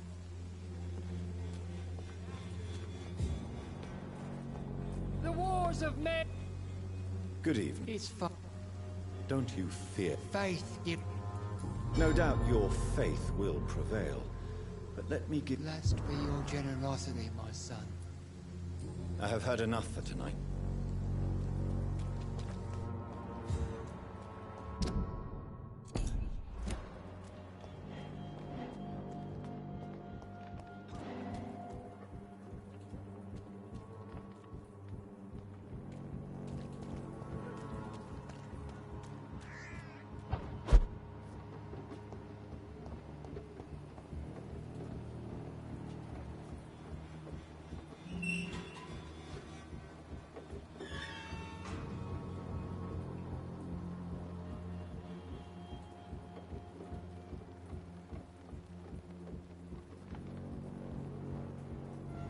You still want more from Christina?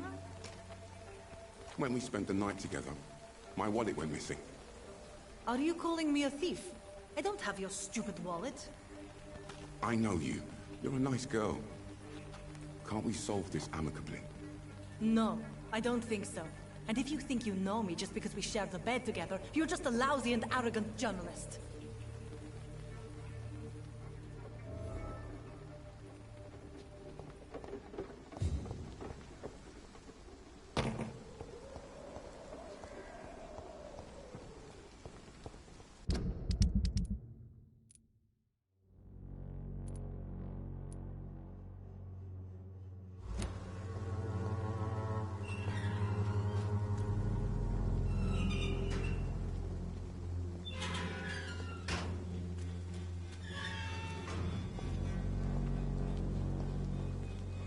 Good evening, Christina. Change. Did you steal Clayton Darby's wallet? Tell me the truth, Christina. Of course I stole it. But I never thought he would come back to look for it. Why did you do it? He seems to trust you. For a time I thought he was different from other men. In the end, he just wanted to sleep with me. Same as the others.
Perhaps Clayton is different.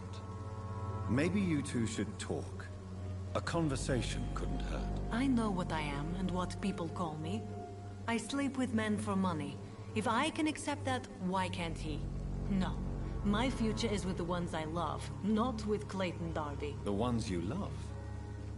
The money you stole is not for you, then? My brother is still in our hometown in Romania.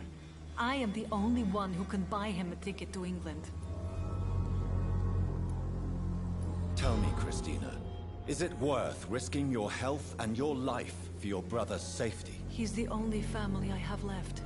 I had to leave Romania without him. I can't be happy until he is near me again. I understand your concern.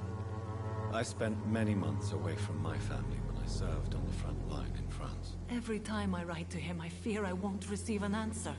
It kills me to know he is still there.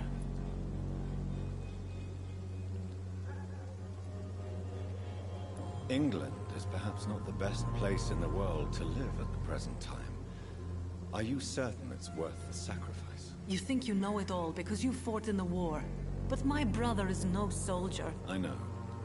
We all understand the risks to soldiers, but we don't necessarily recognize the civilian casualties caused by these conflicts. Yes. Wars are decided by rich men who will never take the risk of being shot, raped, or maimed. Does your brother know what you do to earn the money to bring him here? Don't be simple, of course not. And he must never know. Everything will be different once he is here with me.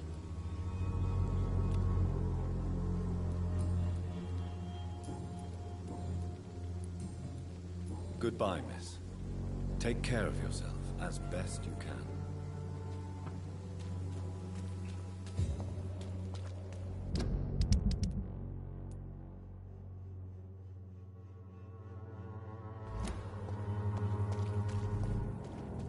There is something going on in this district. I don't know what. Good evening, Doctor. Can I help you? Tell me, Clayton, do you really think this young woman stole your wallet? Christina? Yes. I recently met her.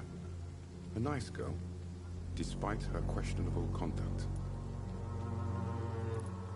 How exactly did you meet Christina? During my investigation, I offered my hotel room to her to rest and get away from the street. And what happened? The next morning, my wallet and my watch had disappeared. I suppose that's what you get for being a good Samaritan.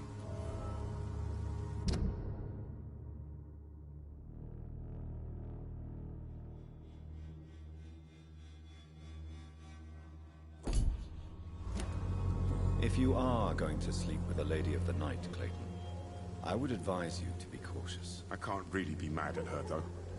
She's just trying to survive. She doesn't have many options. Do you know that Christina is hoping to pay for her brother to travel to England in the near future? I see.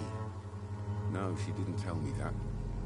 But that explains many things. Do you believe she will ever see her brother again? As long as the war rages in Europe, I'm afraid her chances of seeing her brother again are slim to none. Was it wise to become so intimate with a woman you were supposed to interview, Clayton? Maybe it was. But I have learned to look for the inner truth and beauty in people.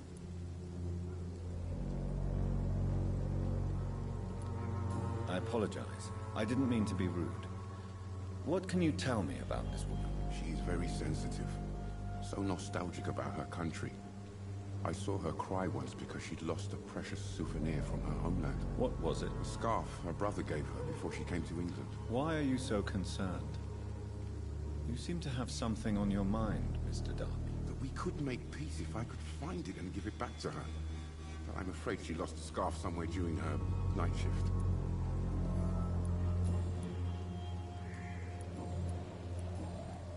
Goodbye, Mr. Darby. Farewell.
Good evening, Mr. Nithercott. And good evening to you too, my good sir. Can I be of any help? Do you need medical attention, sir? It may be wise to let you prescribe me something. I don't... I understand. The nutrition of my mum. I'll leave you alone, sir.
The walls of your home will not protect you.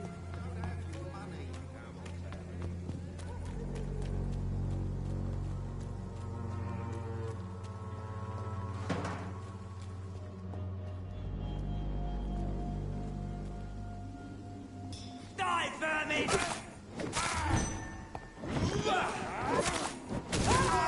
It's all to us. I'll send you to hell. Die, leech!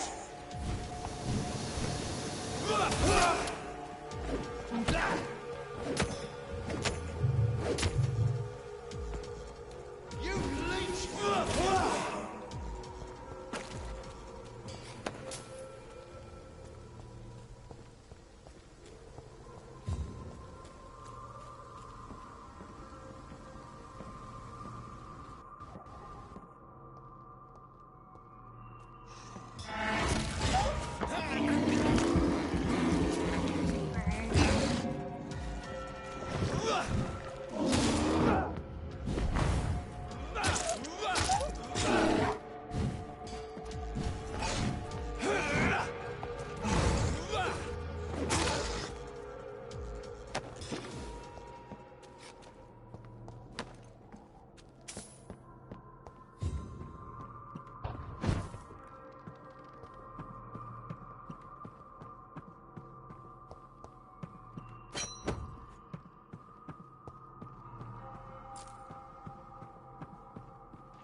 This could be the box Lewis thought he lost.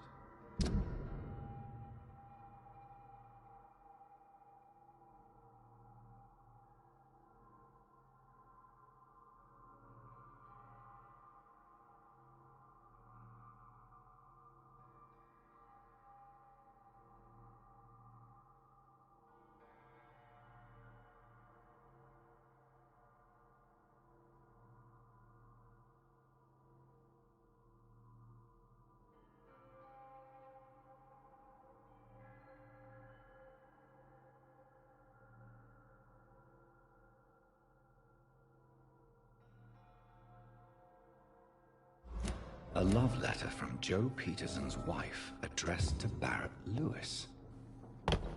Who should I give it to, I wonder?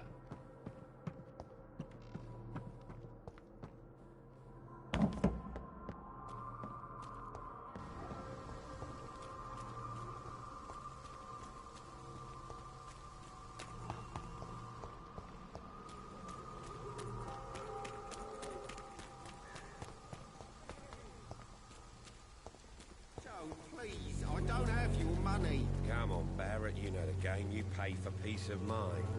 Can't you just look the other way this week, Joe?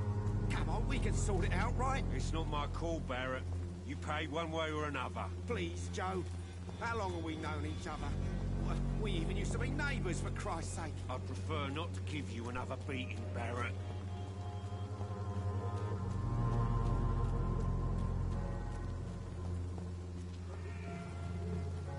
You again?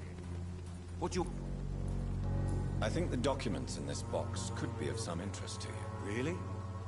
Where'd you get it? I found it in an abandoned building nearby. I thought you might want to keep these letters. Let me see. Letters about my boy. Thank you, sir. You do not appear surprised or pained by this. Surprised about what? Harry's my son, I'm his father, and that's all there is to know, don't you think? Yes, I suppose you're right. Here's a little something for your trouble. And to remind you to keep your mouth shut about all this.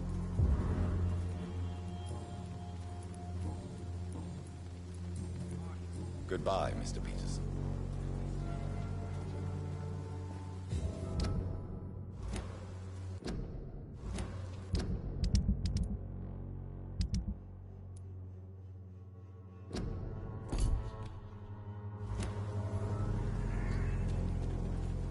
Would you like me to revive you?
Best be on your way home. Over there!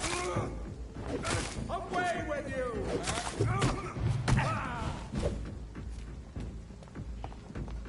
Stop!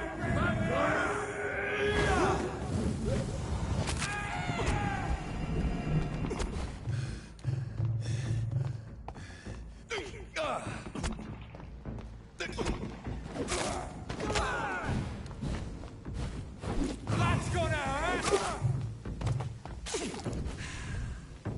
Back, demon! Back!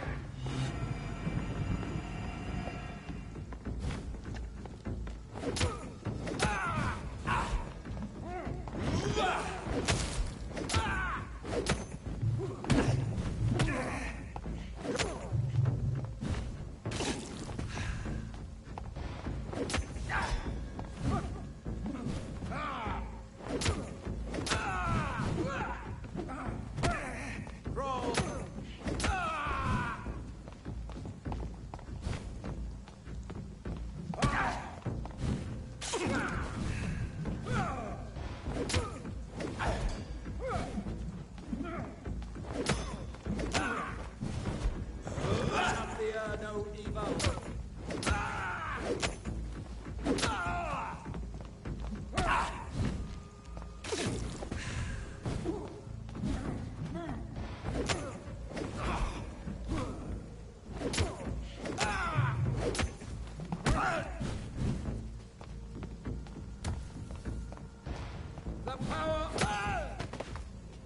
This man stung me with his faith.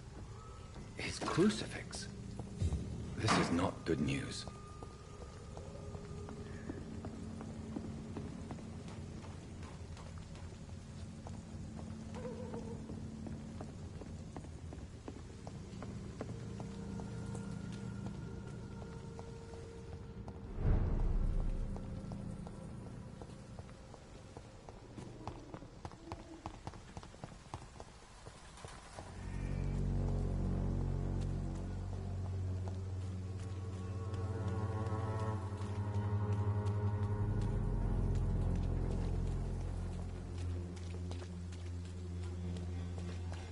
You look so pale, my lord.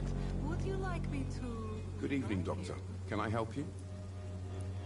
I found this scarf. I believe its owner would be happier to receive it from you. Dr. Reed, I may be a humble and dogged reporter, but I recognize a gentleman when I see one. Take this for your trouble. Mr. Darby, I believe your feelings for Christina are deeper than you might admit. I'm the journalist here. I'm the one who makes assertions. But as a journalist, you also have to honor the truth.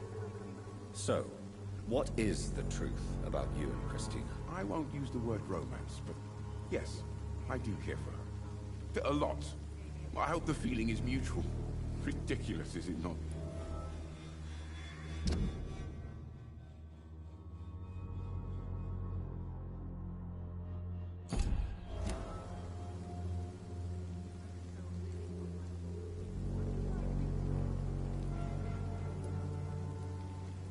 This world has more than its share of tragic love stories, Mr. Darby. Try not to add yours to the list. I did not picture you as cynic, Doctor. You make the world a sadder place. Goodbye, Mr. Darby. Farewell.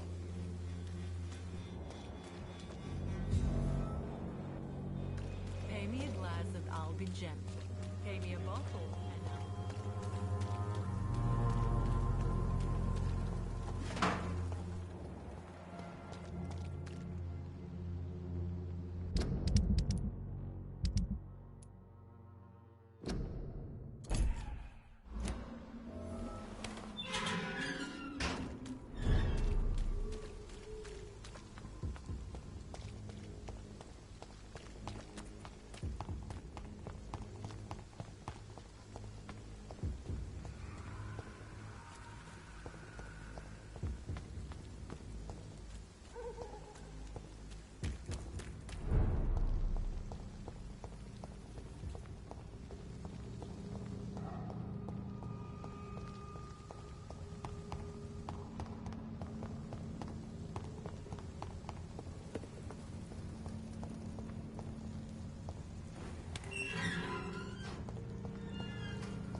Human blood.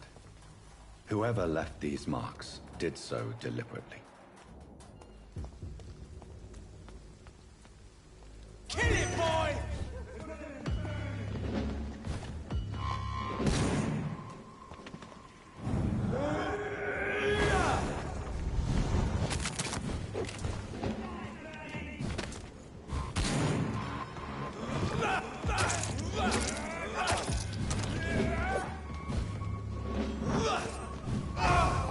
Fight for this!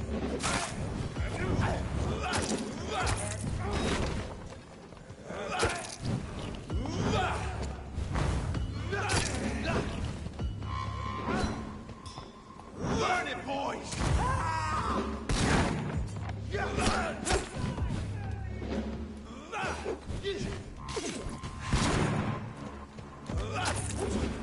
Crush the leech, boys!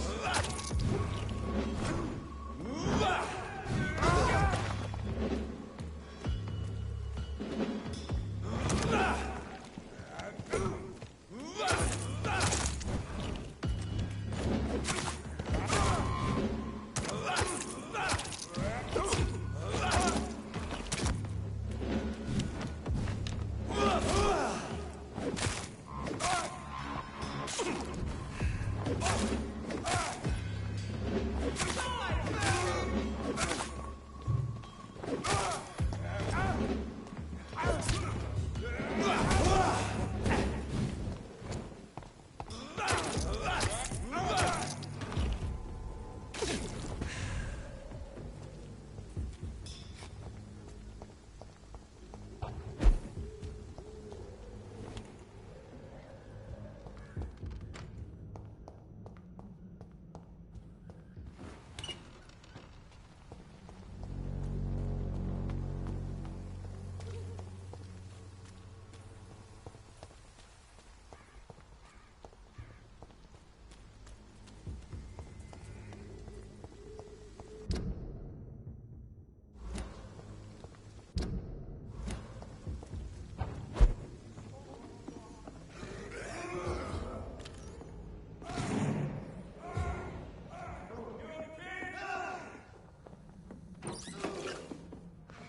Better go home.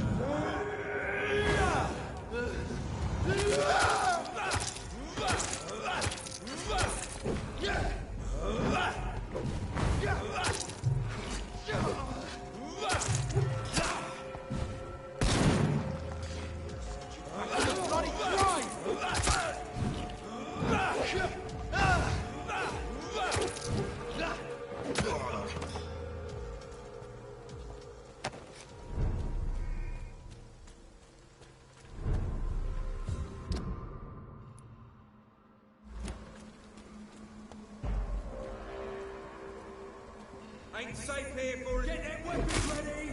Bad one!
Are you all right, miss? I don't know. Who were those people? They wanted to kill me. Why? They've lost their minds in the epidemic. They won't come back for now. You seem to know a lot about them, sir. I'm Dr. Jonathan Reed. I'm investigating this disease. I am Xiaoshun. Thank you so much for helping me, Mr. Reed. I must go to the cemetery now. Goodbye.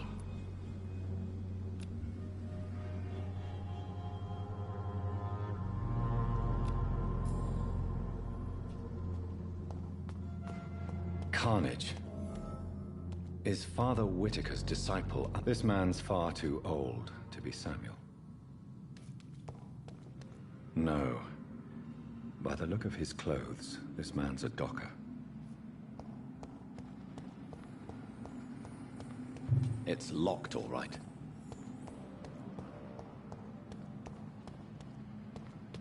Samuel isn't here.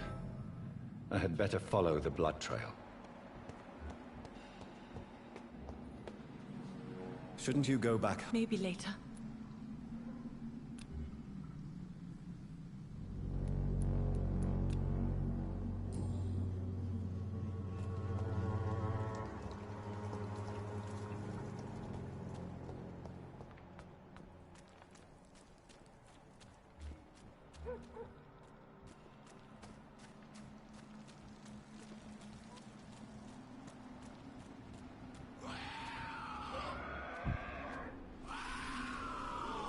As I feared, Samuel no longer preaches the good word.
warning, sir!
Good evening.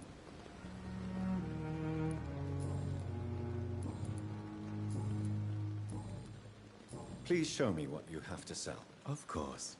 It's just trinkets and curios, really. But I'm sure...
Good evening, Milton. Good evening, Doctor. Still trying to save lives? Do you know that Nurse Hawkins... That's not a surprise. Does it not bother you? Sometimes I think she may be right. We should run away while we... I'd like to see your... Wise choice, Dr. Reed. A reliable gun is what everybody needs these days.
Against malevolence and trickery. Good evening, Mr. Whitaker. It's Father Whitaker, my son. So, are you still lost in your rational delusions? I have heard enough for tonight.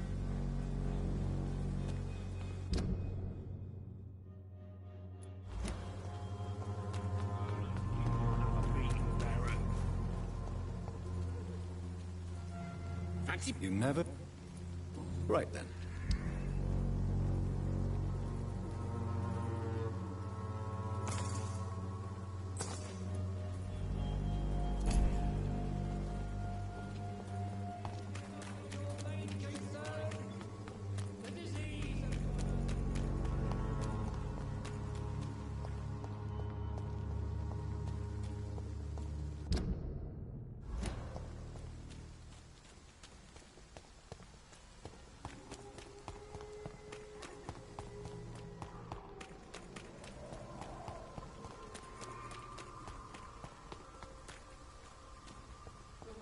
Your home will not protect you, for there is no protection against malevolence and trickery.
Hello, sir. Sorry to disturb you at this hour. I'm a doctor inquiring about the epidemic. May I come in? A doctor, you say? No, thank you.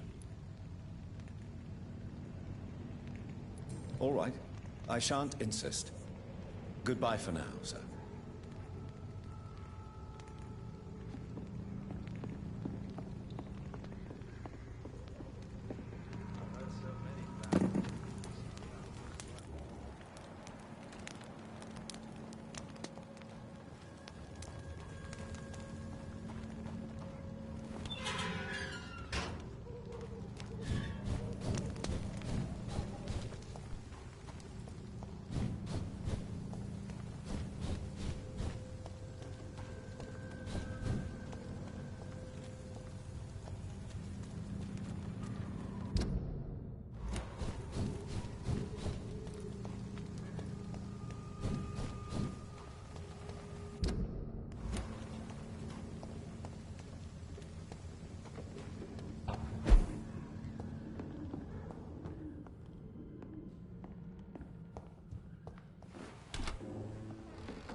Good evening, Christina. Change. Clayton's feelings towards you are romantic and serious. Is this feeling mutual, Christina? That is the least of my concerns, Dr. Reed. Perhaps Clayton has time to think about these things, but I don't. If you had time to question your heart, what would it say? That men are pigs. But it doesn't bother me as long as they pay.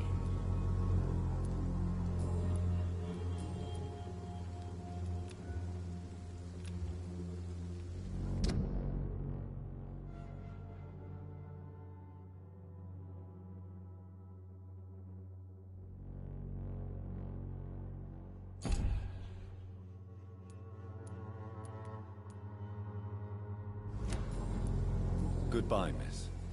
Take care of yourself as best you can. How am I supposed to interview them?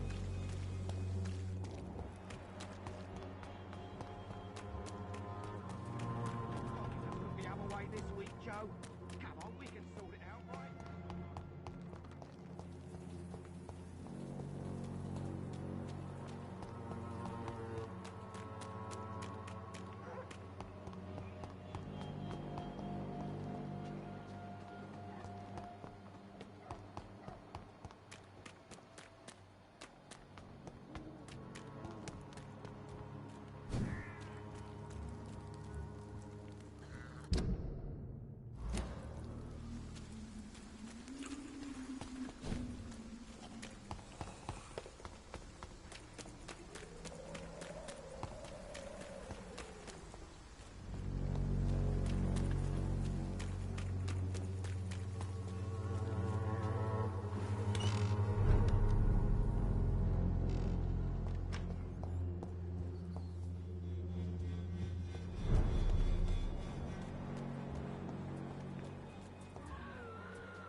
answer to all your problems. As long as you have the money. How are you, Mr. Palmer? You seem... better? They killed Albert, you know? Fucking wet boys. I see. I should have looked after my Albie better. But the wet boys will pay. I swear they will pay. Can you tell me anything about the gang responsible for Albert's death? The wet boot boys. For ages, those bastards have controlled the East End docks. And now they're trying to expand. And why is that? Because of the war and the flu. And look at the poverty around here. Crime feeds on despair. You see it here every day. Your son seemed very eager to join the gang, Benjamin. Some would say he got what he deserved. His body was found this morning. He'd been murdered. I think his real goal was to escape from me. From this life. No father should survive his son, Benjamin. Whatever grievance stood between them. Albert was raised by a fathead, I know that. I failed him, and he died alone. But I won't let the gangs ruin any more of our kids. You don't seem well, Benjamin. Do you need any help? I always feel ill, sir. It's like I'm never right. I can try to help your body heal, sir. But you must stop destroying it. The war destroyed me, Doctor. Take care. Goodbye for now. Its effectiveness has been proven by many. Even the flu is no match for the Swanborough cordial.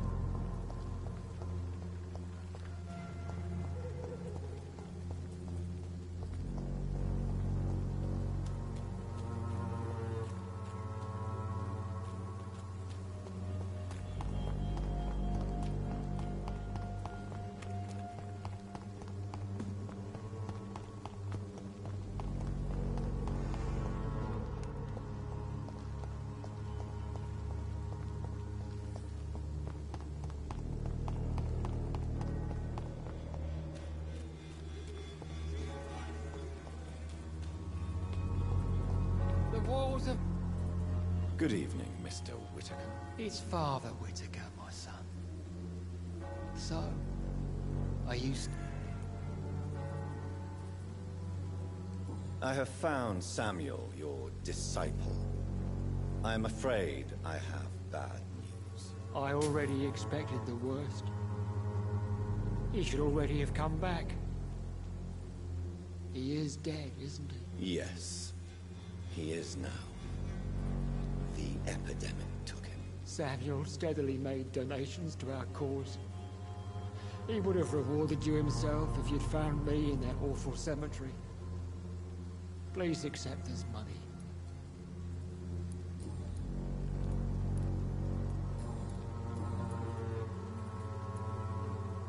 Your disciple, Samuel, stole from the dead in Stonebridge Cemetery. I have proof of his crime and proof of his death. No! Samuel was the best of us. So devoted, so zealous. He gave all he had for the cause. He tirelessly preached the good word. He defiled the dead with his petty thefts. That's how he financed your misguided crusade. Think what you will.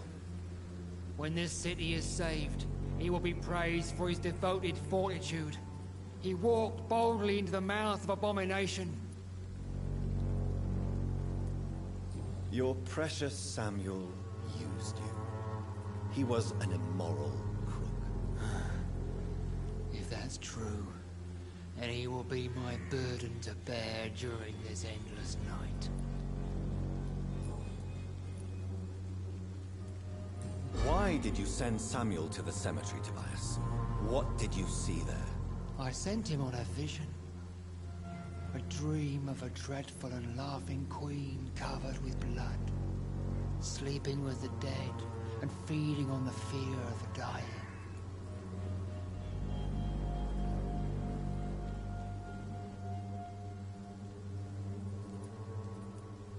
A laughing queen dressed in blood. Tell me more. This epidemic is her feast, the announcement of her return. Against her, science is no more than a child's toy. But who is she? She is the mother of harlots and abomination of the earth. She is Babylon, drunk on the blood of the saints. Tobias Whitaker, confess why you burnt those people alive. I have done what no one was ready to do. I will smite the flesh of the unclean to protect the righteous. You are just another heartless murderer, exploiting the epidemic to kill with impunity. No! No. The only way to contain the spread is to strike at the source itself. The proliferating sick. You're not the savior of London. You're just a glorified sadist. I take no pleasure in this awful cleansing, Dr. Reed. I am only driven by the thousands of innocents I save each night.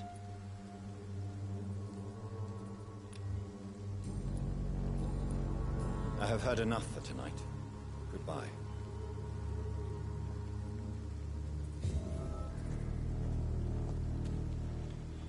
So pale, my lord.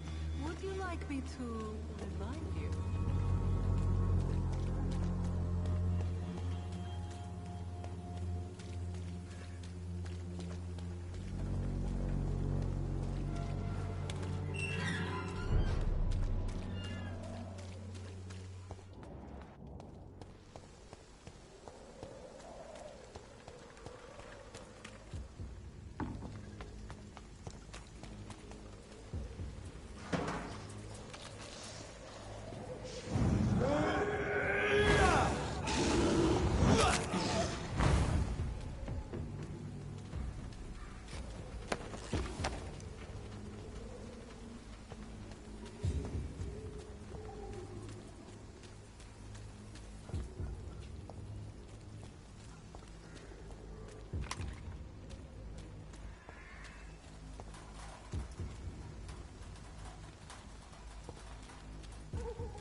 Help! Some damn strangers are attacking me!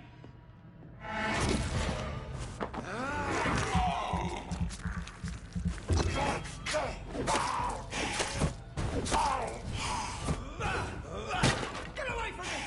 Don't touch me with your disgusting hands!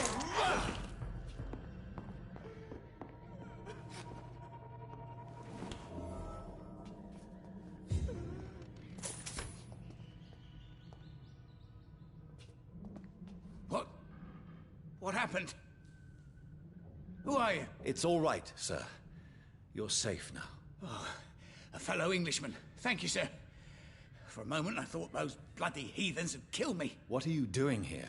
This place is not safe. Yeah, it's a cesspool, but it's mine. I came to collect some overdue rent, but those who still live here have gone completely bonkers. You're very lucky to be alive. Yeah, filthy immigrants. Fucking savages, every one of them. And now with this bloody fever, they're just animals. You can find safety of sorts in Whitechapel. If you're quick and cautious, you'll be able to avoid the savages.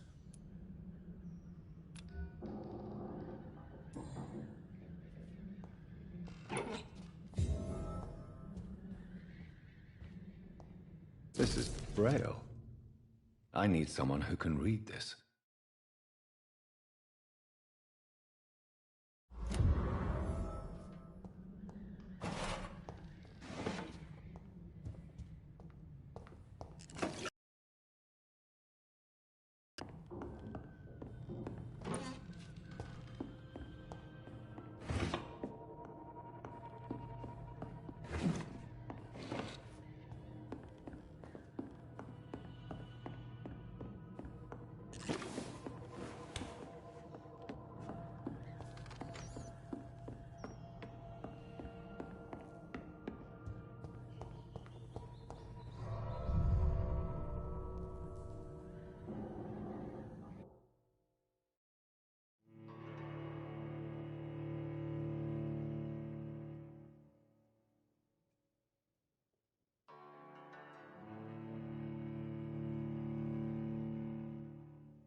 Good evening, Miss Howcroft. How are you tonight? I need blood, Doctor. Warm, rich, vibrant blood. I have made inquiries about the men who were tracking you, Miss Howcroft. I did not expect a mortal to have this sort of courage. Speak, Doctor. Why are they hunting me down? It was a misunderstanding. These hunters were in fact looking for a very different creature, but they mistakenly put their sights on you. I knew it. I have become undone. Those hunters have discovered me, but they don't know what I'm capable of. If you'll accept some advice from a petty mortal, I think you should assume a low profile and just quietly disappear into the shadows. You are right. And you have served me well, mortal. Take this as a reward for your time. Perhaps I will allow you to drink deep of my blood. One day. Thank you. I'll keep that proposition in mind.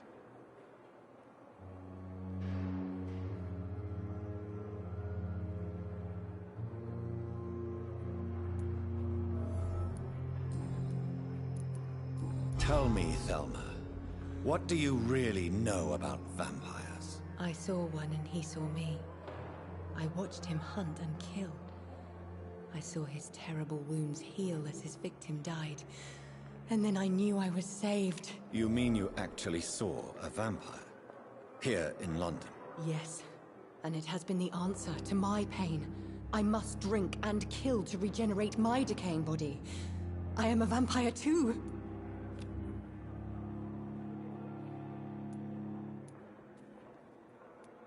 You have no idea what problems your claim could cause if heard by the wrong people, Miss Howcroft. You must stop this nonsense now. Why fear the truth? Strange things live in the dark, Dr. Reed. Strange and ancient beings that were here before this island even had a name.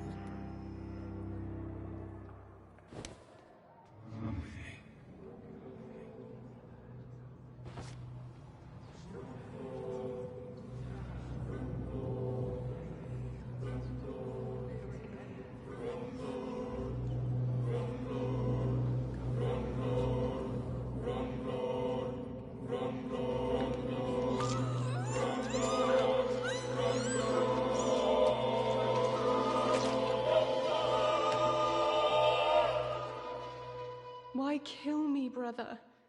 We could have ruled this land together, and forever.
Good evening, Mr. Elwood. Evening, Dr. Reed.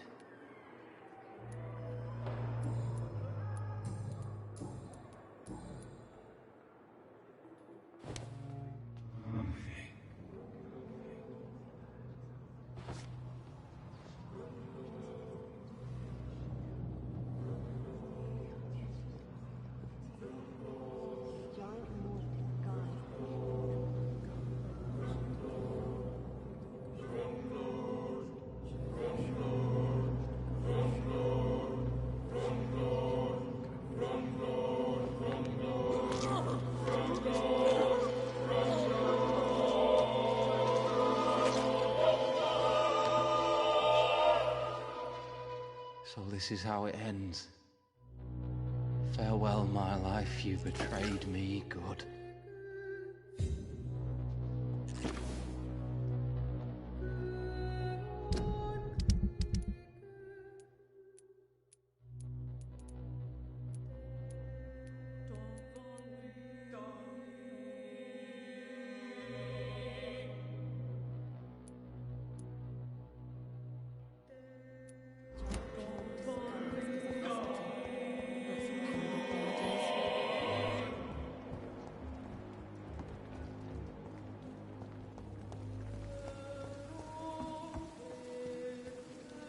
Good evening, Milton. Good evening, Doctor. Still trying to... I'd like to see your goods. Wise choice, Dr. Reed. A reliable gun is what everybody needs these days.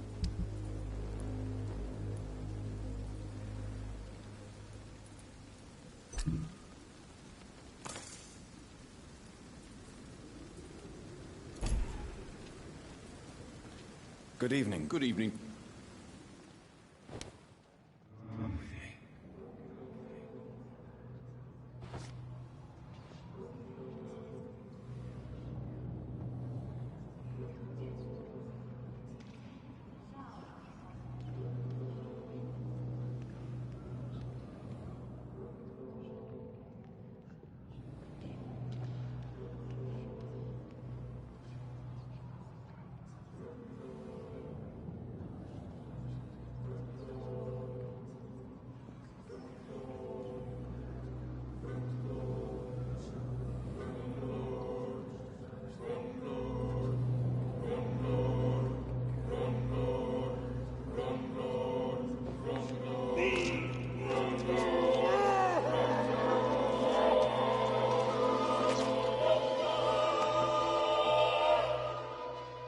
Pippa, my princess, flee away while you can, for all is lost.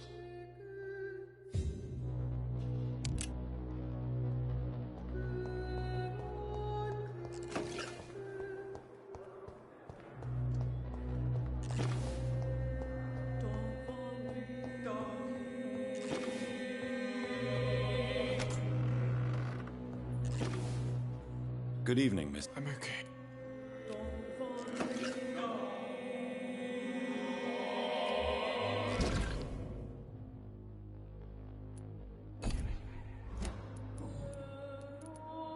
I've read your letter, Mortimer. You wrote about an unbearable feeling of despair while the world crumbles around you. Tell me more about it. There's nothing more to say, really. It's hurtful, it's unbearable, and I don't ask anyone to understand what I feel.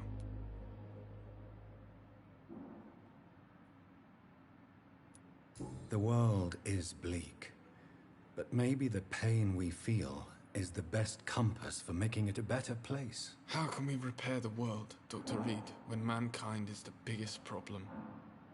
Yes, the world will be a much better place when we're gone.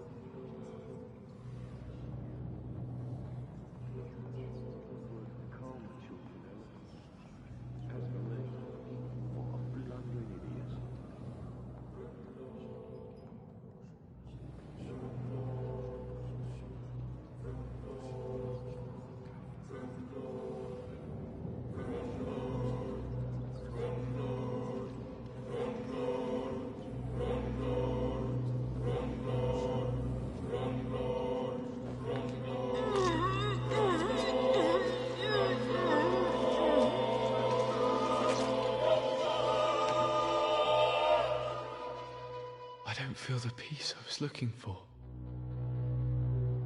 Mother, were you right all along? I'm so sorry. I'm so sorry.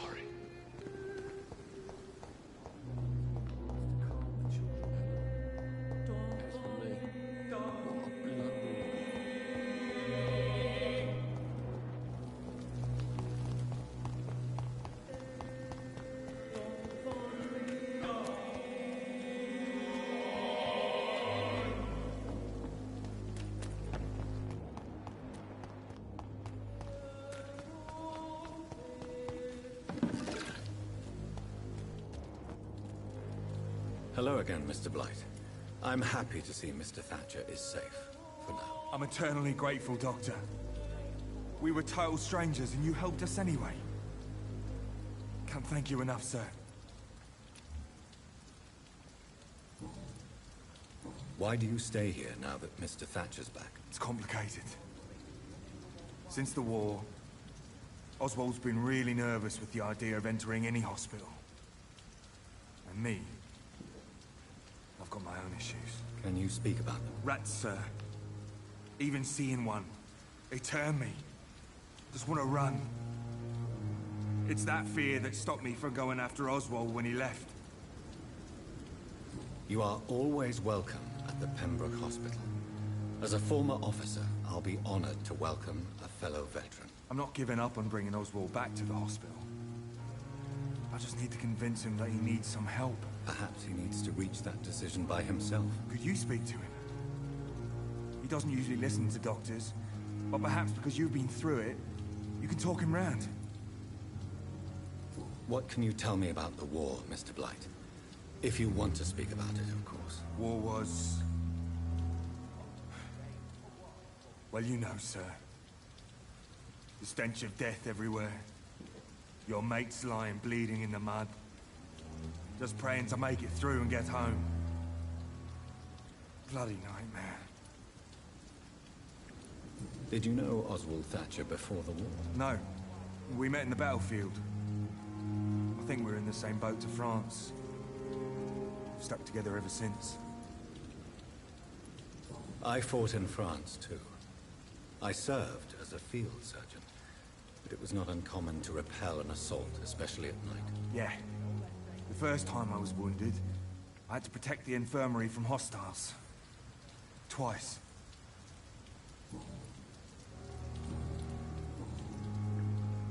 What caused your phobia of rats, Newton? It happened last year following an artillery attack. I was trapped for 2 days in a hole under 2 dead soldiers. And there were rats. Go on. They started eating me as soon as I dozed. Gnawing at my ears, my fingers, lips. Couldn't move. Couldn't call for help. I see. No, you don't. You have no idea what it is to wake up buried under bodies. Fucking vermin eating your flesh. Oswald. He found me and saved me. Goodbye, Mr. Blight. Take care of yourself. Hello again, Mr. Thatcher. Do you feel any better now? Yes. This neighborhood may stink of dog shit and reek of piss, but to me it smells like the purest mountain air. Mr. Thatcher, do you have a job? No. Since I came back from the war, I spent most of my time and energy just trying to forget. I understand what you mean. I was a soldier too. No. Nobody can truly understand what I've gone through. Why were you locked in that sewer? What happened? I went by the canal after an argument with a friend. Got chased by these fucking wankers and had to barricade myself in, despite my claustrophobia. Why did you run? What was the reason for your argument? Newton wanted me to go to a hospital, but I can't stand being closed in. Makes me feel like I'm suffocating. Tell me about your claustrophobia. Has anyone given you an official diagnosis? That's what the bloody doctor said. But I don't want to go to a hospital to get checked again. I'll deal with it my own way. Oswald, why did you not go to the Pembroke Hospital to seek medical help? I don't trust doctors. All they care about was their careers and processes. I won't be locked in any room again by anyone. Your fear of being trapped is not going to go away by itself. You need professional help. I've seen enough butchers in white coats to last a lifetime. Hospitals reek of chemicals and death. What I need is fresh air.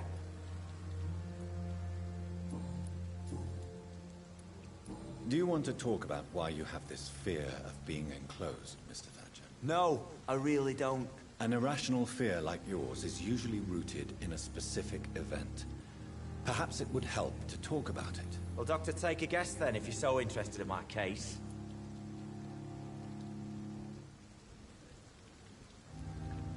When I rescued you, you expressed joy at seeing the sky again. So I'm inclined to believe you were trapped or buried somehow. Maybe during the shelling. Jeez, you're good, Doc. You're really good. Go on, please. Tell me more about it. Newton and I were trapped in a circulation tunnel after an artillery attack. We were buried alive for several days without ever knowing if we'd be found. Oswald, tell me about what happened when you were buried in that tunnel with Newton. It was more than dark. It was black as pitch. Hours seemed like days, and days like months. The terror, the shameful thoughts. Lord have mercy. Shameful thoughts? Tell me about them. At some point, I don't remember which day, when I thought we'd never be rescued, that this would be our end, I thought about... Say it, Mr. Thatcher. If you ever want to heal, you have to say it. I thought about what I could do to survive, just for a few more days. I thought about killing Newton. Killing and eating him. The man I fucking love. What you endured was terrifying. It would have completely destroyed weaker men. It did not destroy Newton. Tell me about your true feelings for Newton. I love him. I'm not ashamed to say it. He's the best thing that ever happened to me. I can't imagine life without him.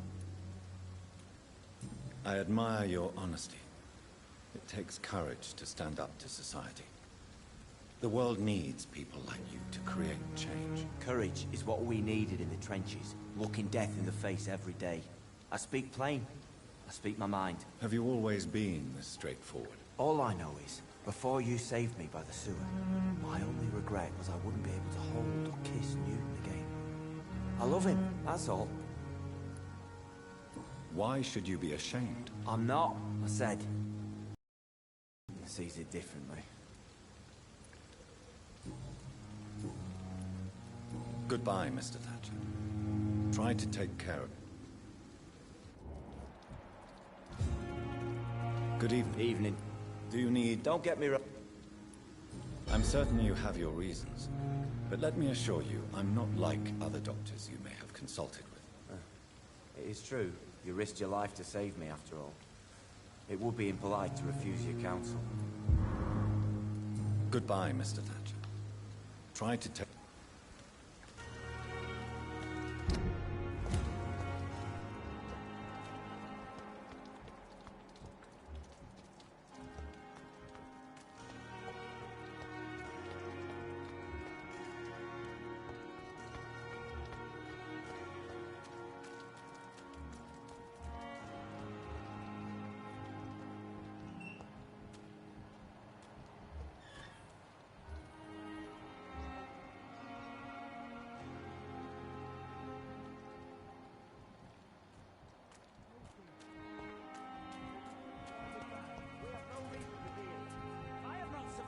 Buried in a mass grave for these trivialities. We are not in the middle of a battlefield anymore. Things are different here. In so many ways.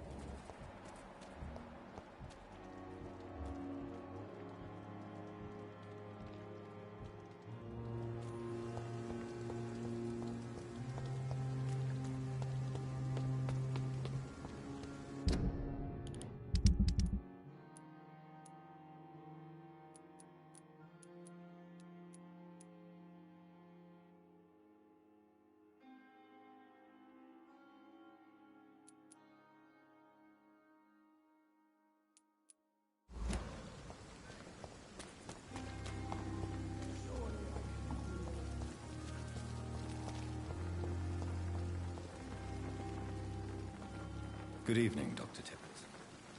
Dr. Reed, any good news to share?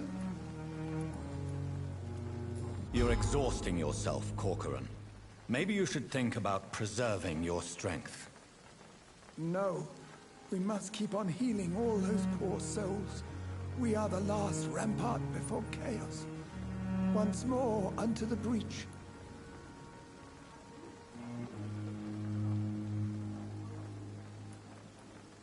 Nurse Brannigan is worried about you, Doctor. She should not have told you that. I will have a word. You don't have to blame her for her honesty. I'm not that kind of man, my dear Jonathan. Actually, Nurse Brannigan's opinion is the only one I may listen to.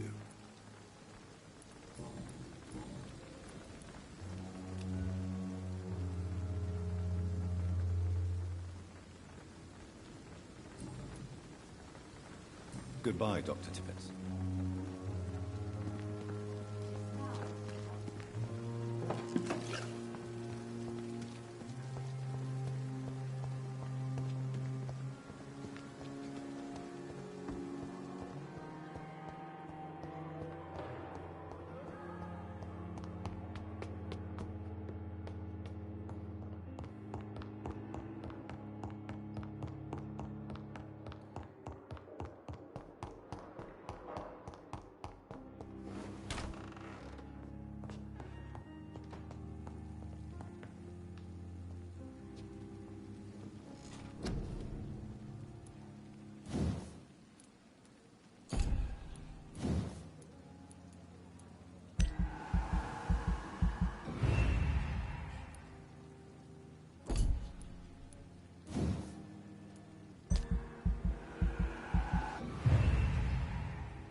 Good evening, Mrs. Goswick.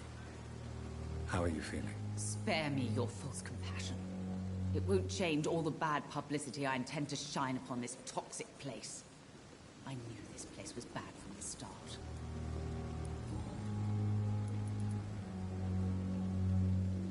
What do you mean by a toxic place? I hold you responsible, sir. You and everyone else in this shameful hospital. I was a fool to bring my Mortimer here. A fool. A fool? What do you mean by that? He tried to kill himself. I had him hospitalized in this secluded place to avoid a legal inquiry. And now he's been murdered. Why hide his suicidal tendencies? Mortimer was already so fragile. To be arrested for a suicide attempt would have killed him. But he died anyway. Violently murdered, yes. My poor boy escaped tragedy only to face an even worse fate. You aren't going to stay here forever, Mrs. Goswick. What are you going to do after your crusade against the hospital? I'll stay as long as I want to, sir. I'm rich. Very rich. And I intend to spend all my money to close this place down. That's my plan. I found your son's suicide note, Beatrice. Maybe you'd like to read it. Stop torturing me, Dr. Reed. It's too much. Do you have no heart? I just wanted you to know that Mortimer wrote this letter for you. I am going to tell everyone about this damned hospital. I will warn them about the cruelty, indifference, and danger this place represents.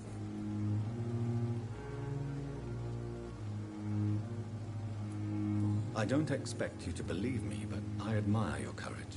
I really do. I never gave up on my son.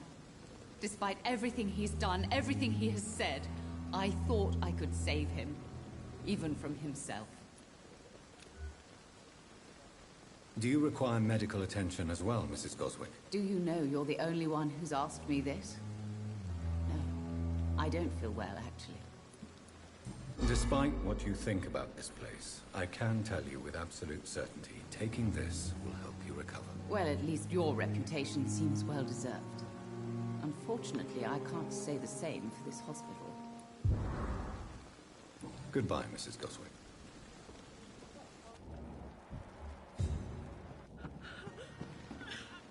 Good evening, Nurse Brannigan. Good evening, Doctor. Do you require medical assistance, nurse? I will be fine. As soon as I can get some sleep.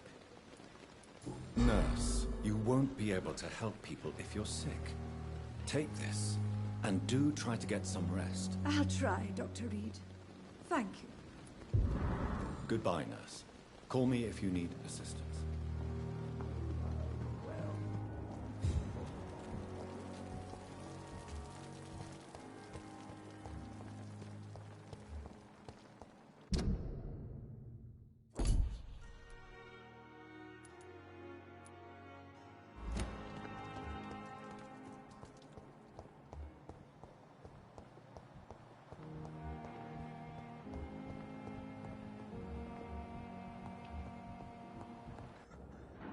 I'm quite busy right now, Dr. Reed.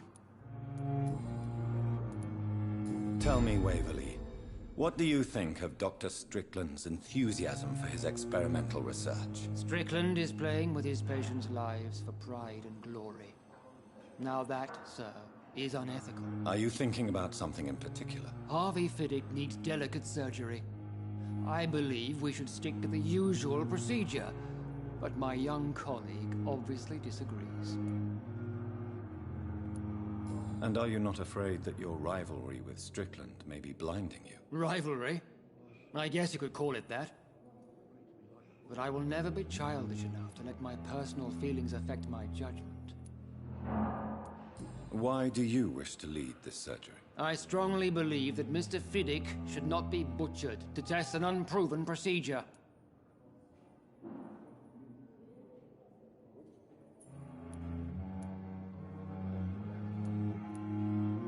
Other people may say that's too conservative a point of view. Conservative? And what are you going to say to Mr. Fiddick if he loses his arm because of the operation? because that's what's going to happen if the surgery is a failure.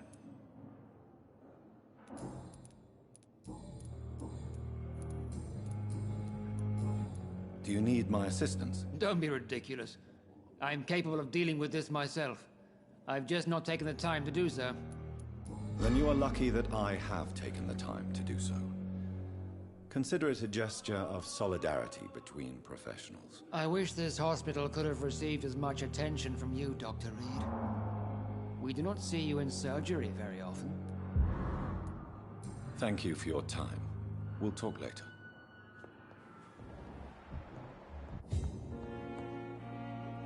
Good evening, Mr. Fiddick. Good evening, Dr.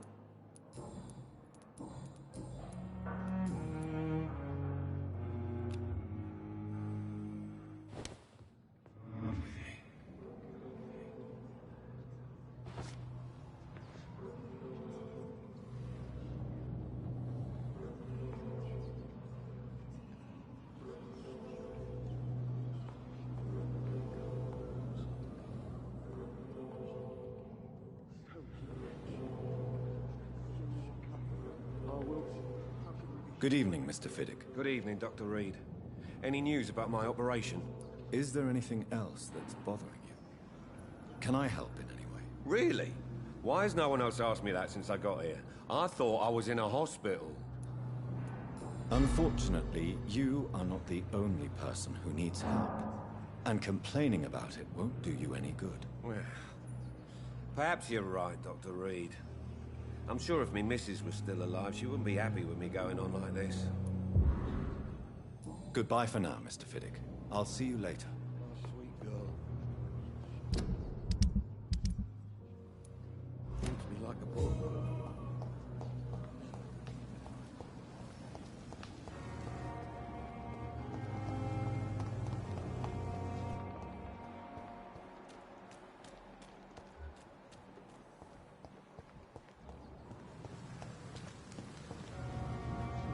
Never cease. Good evening, Doc. Do you need medical? Well, the proximity of the dead is not the most healthy company. Don't take too many risks with your... And that is a good thing. Death and disease... Goodbye, Mr. Never ceases to amaze me.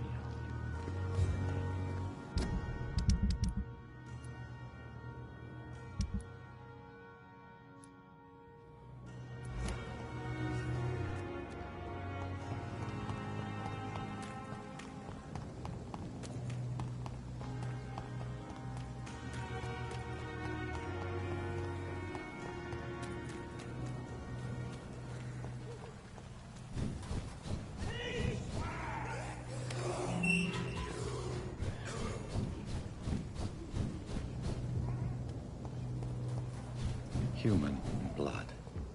Whoever left these marks did so deliberately.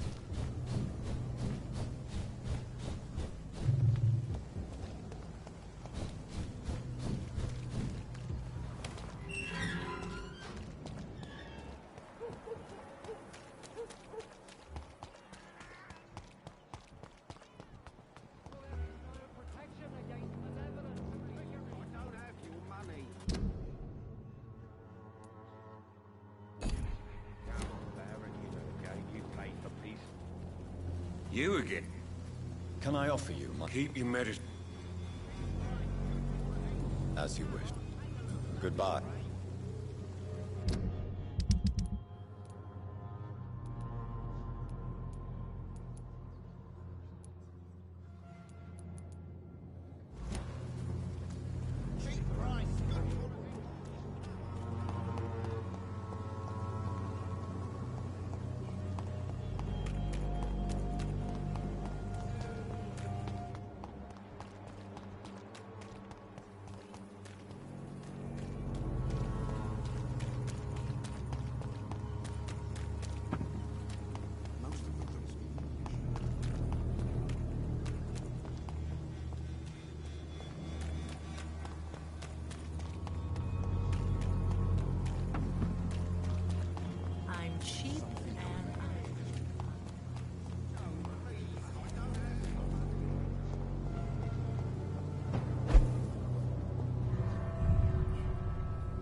Good evening, sir.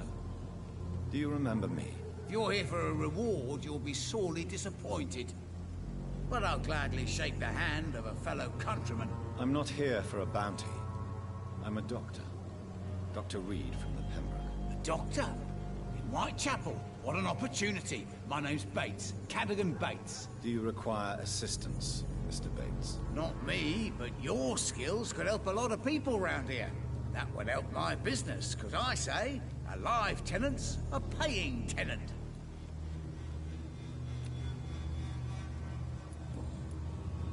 It's unusual to see someone so happy around here, especially considering the current situation. Why should I be sad now?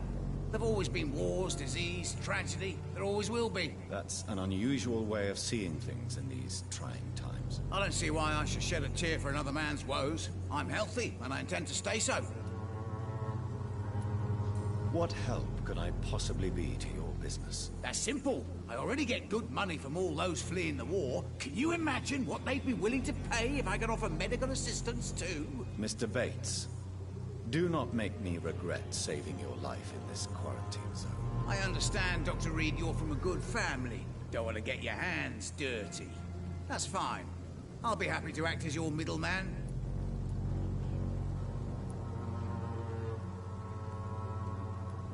I'm no saint, but to take advantage as you do, you are a despicable man who could only prosper in these dark times. So it's a no, then. That's too bad. The Reed tonic could have really helped people, you know, save lives. Isn't that what you do? I mean, people buy that Swanborough shit. What is your business, exactly? I offer fair lodgings for a modest price to the poor and weary of Whitechapel. I see. And what about those who cannot pay? Well, deals can be done, if you know what I mean. Money's not the only currency. After all, I'm not immune to a pretty face. You obviously place yourself above the misery of Whitechapel, but you are as repellent an individual as I have ever met. Begging your pardon, I thought you was a man who could appreciate the complexity of the modern world. Things ain't just black and white, you know. Tell me, what's your honest opinion of the increasing violence in London? People are just beginning to discover what we've always known. This city's rotten to the core. They just took their bloody time to wake up and notice it. What do you mean? People are acting like the violence is news. But it's always been savage down here. It just bubbles to the surface every now and again.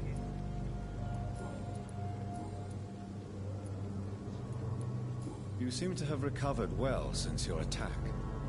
Do you ever think about what happened to you? Not much. It was a fucking nightmare. Savages, absolute bloody savages. Their appearance. Jesus. Made me want to puke. You'd better not come back here. I won't be around next time to save you. I want to know everything about the recent violence, Cadogan. And I want the truth. Well, rent may be a bit high, and yeah, I've had to evict a few people. But that's business, isn't it?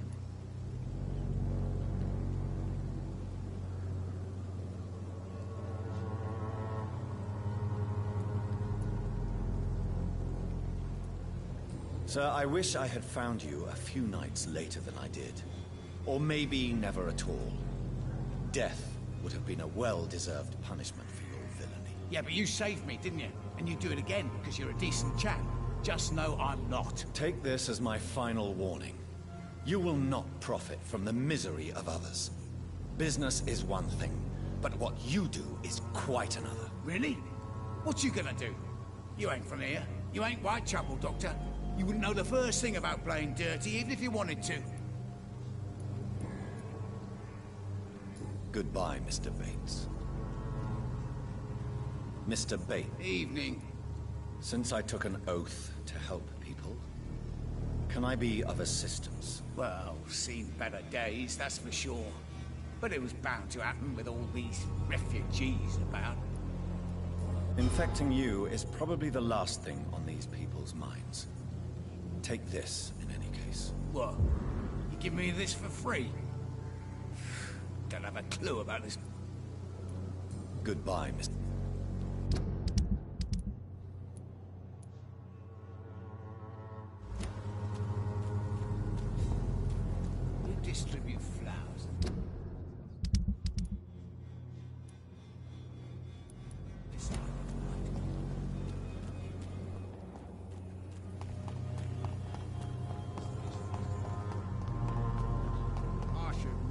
taken up. Fancy buying something, sir? You never lose your focus, do you?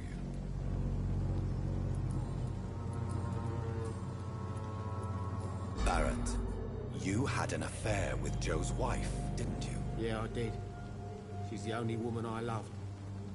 My first regret is that she stayed with Joe after Harry was born. The second is I never shed a tear when she died. Did you ever try talking to Joe? Never. But I suspected he knew everything, even without knowing it. And he decided to make me pay in his own way. Do you mean you're Harry's father? No one will ever know for sure. And it's better that way. And I don't believe I'd have been all that bad as a dad.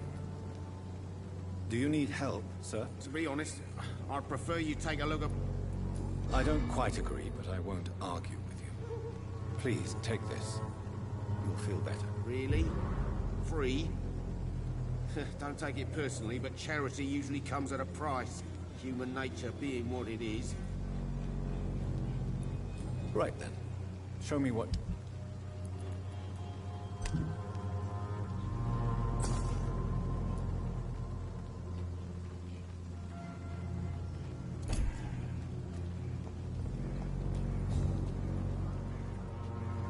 You again? What do you want this time? Can I offer you my... Keep your There is a thin line between pride and stupidity, sir. Please, take this medication. You'll feel better. All right. I'll take it then. It's not like I don't appreciate the gesture. Goodbye, Mr. Peterson.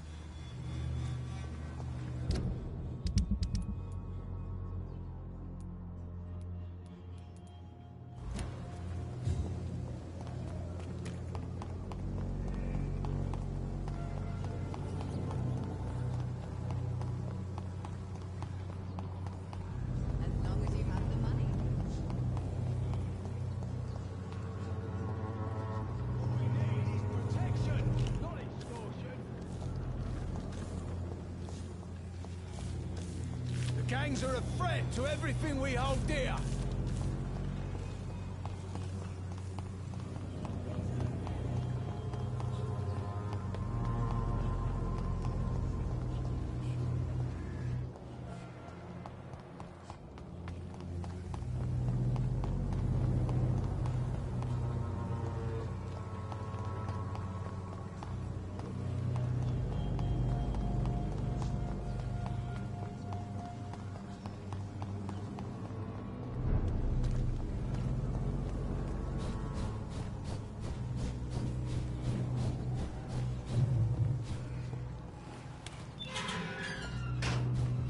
Human blood.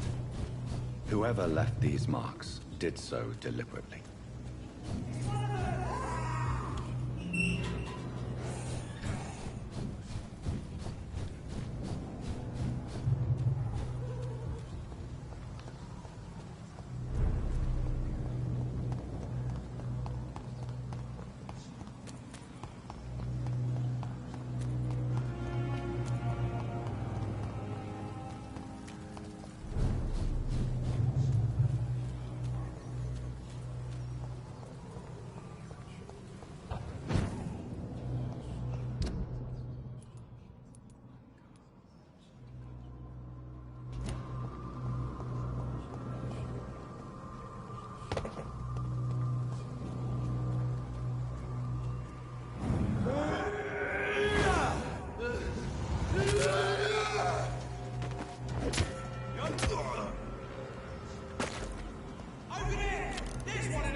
Are you all right, Miss Shun? My name is Xiao Shun.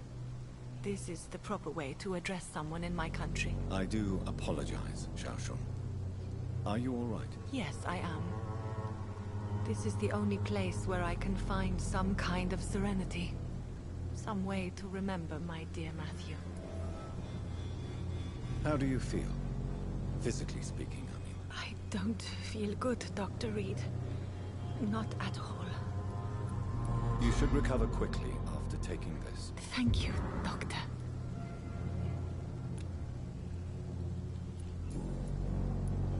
Tell me how your husband died, Xiao Shun. Matthew died of the Spanish flu, like so many others. It's a mundane cause of death these days, but for me it meant the end of the world. At this time, there is so little medical science can do to defeat this terrible epidemic. I'm truly sorry. The worst thing is not his death, even if it tears me apart. The worst is not to have seen it coming. To have lost him so quickly, even before realizing it. Did he hide his condition from you? Matthew was a smiling type, a happy sort. Everything that I am not. Did he laugh at his death to come? Or did he not realize what was going to happen? I'll never know. The Spanish flu may be the worst disease mankind has ever faced. Why are you blaming yourself? You don't understand. I didn't know he was so sick. I didn't realize the gravity of his situation until it was too late. As harsh as this sounds, we are all equally vulnerable to this awful disease. It can take the strongest man in just a couple of days. I never said goodbye to Matthew. We never realized how bad it was. We laughed about it even. He always made me laugh. Now I don't have enough tears to shed. Are you on your own? Do you have any friends or family who you could be with? I have family and friends, but I need to be here alone. One day maybe I'll go back to them, but not now. I need silence, and I need sadness.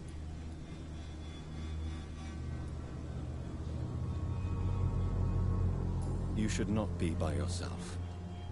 Grief can be a terrible trial, and it's even worse when you're alone. Thank you for your sincere words, Dr. Reed. I sense you trying to help me, even if I don't quite understand why.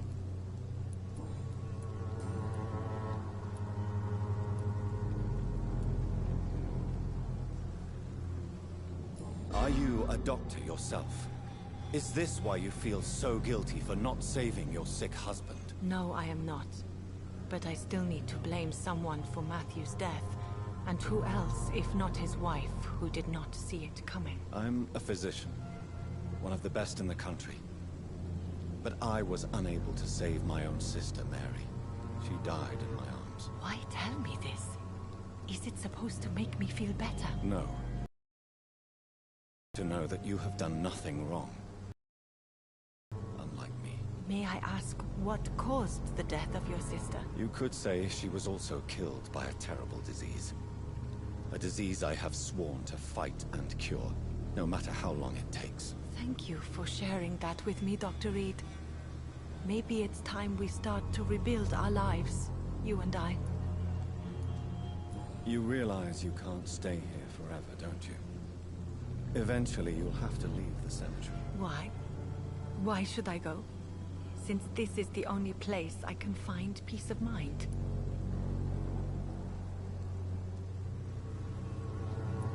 But you're not dead. There is a difference between visiting the dead and staying with them. You sound like you're no stranger to the pain I feel. Let's just say, I too have a good reason to visit cemeteries at night. Please accept my condolences for your loss then, Dr. Reed. You should go home now. I think you're right. Cemeteries are for the dead, for they need silence too.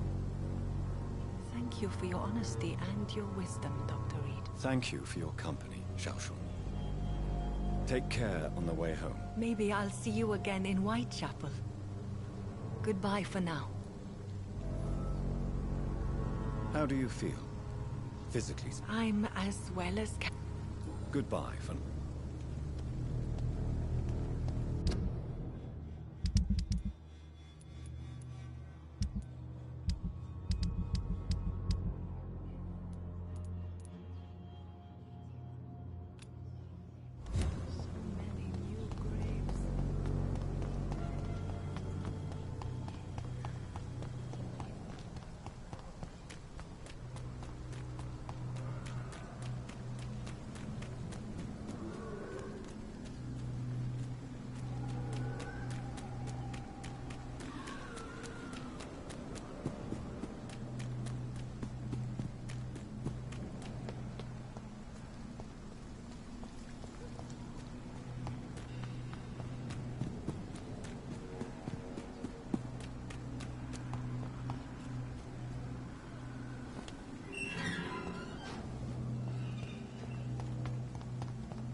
It's a leech! Stupid fish! He's dead!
would ask you to avert your eyes, sir. Or did you not know it was rude to stare? I knew it. Speak up, Dr. Reed. I like a man who speaks his mind.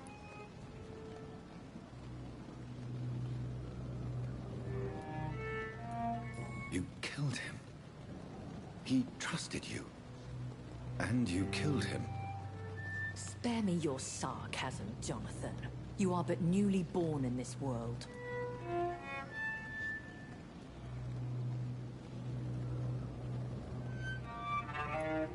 So in the end, the accusation was true, wasn't it? The situation is somewhat awkward nonetheless. I have not been observed sustaining myself for many decades. I have to say I'm a trifle embarrassed. Anyway, I have concluded my inquiries concerning your blackmailer. I see. Please excuse my agitated state. Under normal circumstances, I wouldn't let anyone see me in this condition. The case is closed. Permanently. You will not be bothered anymore by the woman. And who was this woman? If you must know, she worked under my employ as Nurse Crane. But I'll wager that's not what will be written on her gravestone. You killed her. Is that what you consider discretion and diplomacy, Dr. Reed? I did what I thought was best, and acted accordingly. You will learn that trust is a rare and precious commodity in the Immortals world, my young doctor. And your actions have not induced me to offer you my support.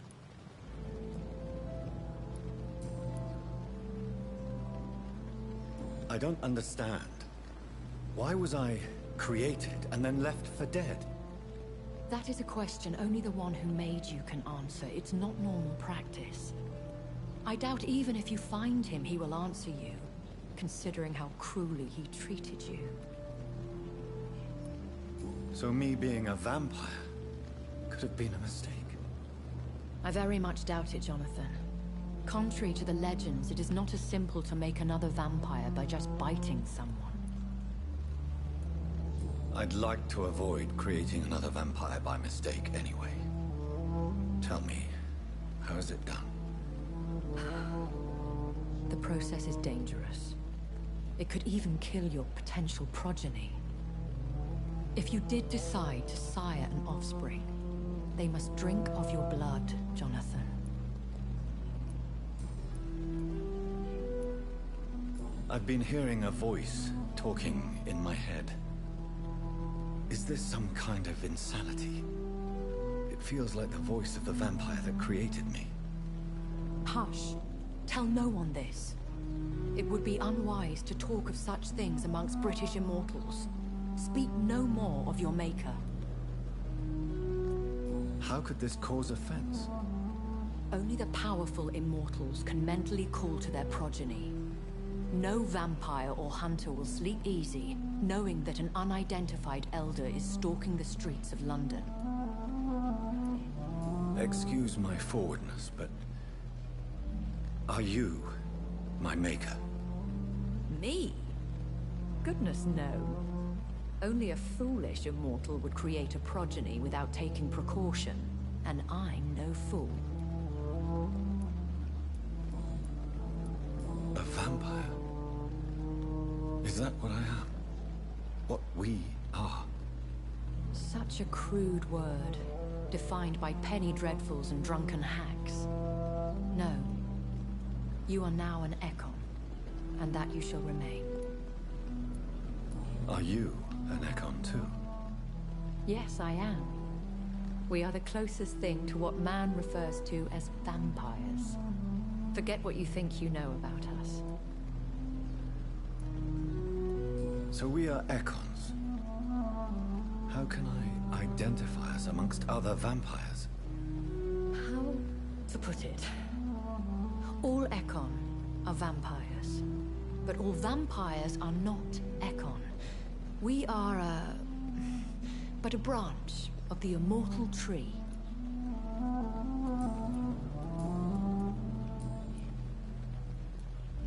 Why did you save me in the canning factory? I could hardly stand by and watch such a promising young blood as yourself be torn to shreds by some gutter scowl. William Bishop wasn't the vampire that created me then? No, Jonathan. Whatever their strength and demeanor, Skulls are the progeny of careless vampires. It cannot be the other way round. What type of vampire is a Skull? Not a true vampire. The deformed offspring of lesser vampires. It is a shame these creatures run wild, slaves to their baser instincts. Why does Dr. Swansea allow you to feed on the patients of the hospital? Dr. Swansea is a good and compassionate man. He is trying to find a solution for our hunger. Until that happens, he is clever enough to understand that I only feed upon the dying. What do you know about this Brotherhood of St. Paul's Stole? The Brotherhood is well known amongst London Vampire Society. As long as our kind is discreet, and as long as they do not interfere, we have come to a mutual understanding. And no one suspected you of the murders? As you well know, suspicion has recently fallen on me of killing for pleasure. But you have my word, Jonathan. I take no pleasure in taking a life. I know this is beyond the pale, but may I inquire your age? Really? And I thought you were gentlemen. If you must know, I'm 27. I've been 27 for a long time now, and 27 I shall remain. And who bestowed upon you this eternal youth? My maker. He left this isle a long time ago. Very well. But I believe there is more to this than you are saying. A lady has to have some secrets. When I awoke, changed, I was chased and attacked by vampire hunters. Prepared and well-trained. Though I can't be certain. More than likely, it was the once glorious Guard of Priwen. Once glorious, but still dangerous. They have seen better days, but all fanatics are dangerous. You would be wise to stay clear. They are sworn to destroy our kind. You make them sound like some sort of cult. More a society. And like all the best ones, a secret society. I thought them almost gone, but it seemed they have been recruiting.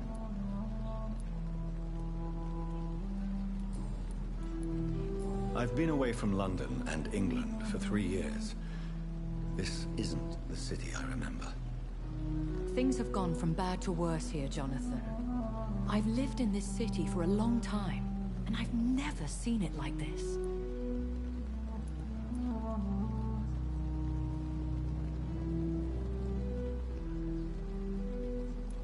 The Spanish flu has hit London that bad? Yes, but it's not just that. I've heard things. Things I've not heard for a very, very long time. There are whispers in the shadows. Something far worse than the Spanish flu is here in the city. What is it you fear? Fear has long since flown this form. But there is something malevolent circling us. I feel fear is merely waiting in the wings. Are there many vampires here in London? Immortals are of a rare breed, and we often tend to hide. But you may occasionally meet some of us at night. Do you know any of them? Have you an idea of the identity of the vampire who attacked me? You mean your maker? No, Jonathan, I have no clue. But I fear he or she is as careless as cruel. To let you discover your new condition by yourself. What do you mean? Every now and then, you may discover an immortal in the deep of the night.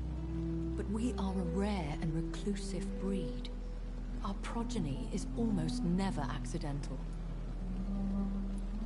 Will they all be as affable as you, my lady? I do not see why not. But remember, Even the shark smiles before he bites. That sounds like a lesson from experience. Vampire politics are as intricate and sometimes tedious as a game of chess in a gentleman's club. I've learned from experience it is best to decline to play. I bid you farewell. For now, my lady. I must quickly analyze the blood I took from Nurse Crane's patient.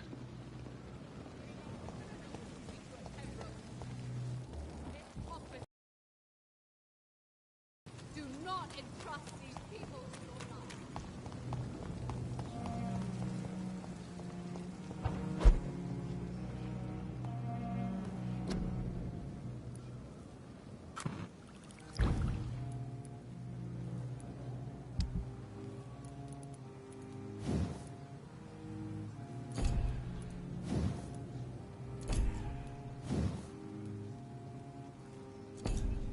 Razvan Vasily was infected by Spanish flu, but also has the highly unstable blood of the Scowls.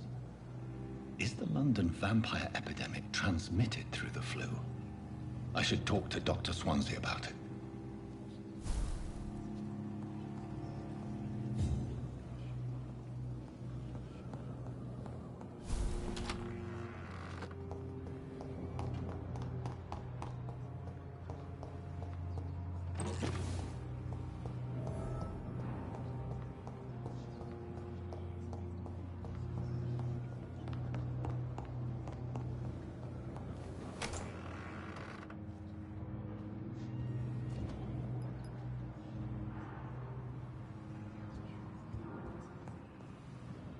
Evening, Edgar.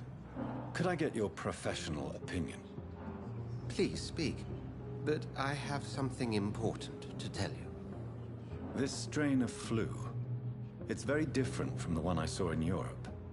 It's downright peculiar. Really? What makes you say that?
I've just looked at the blood of one of our recently deceased.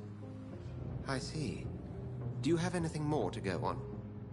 This disease spreads and looks like the Spanish flu, but its effects differ greatly. The London strain is different from the continental one. This is very... Did you find something else?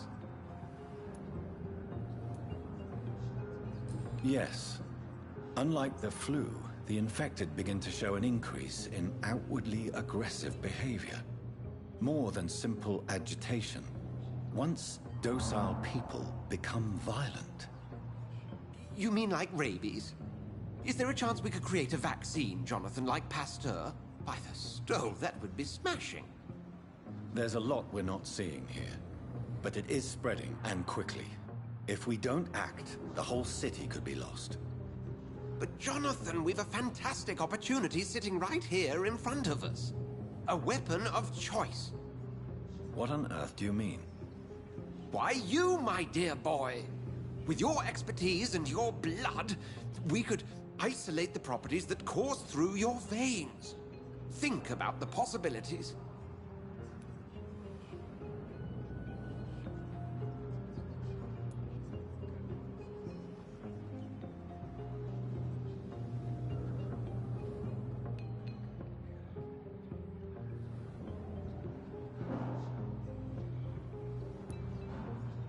And why not? What did Stoker say about the Children of the Night? Well, using my blood, I could create a whole army of vampires. Surely you're joking. We'll discuss this more later. Thank you for your time. No, thank you, Jonathan. But as I said, I needed to talk to you. I have some rather bad news. Yes? I'm afraid it's your sister. My sister? She's to be buried this evening at Whitechapel Cemetery. Your mother published the obituary this morning.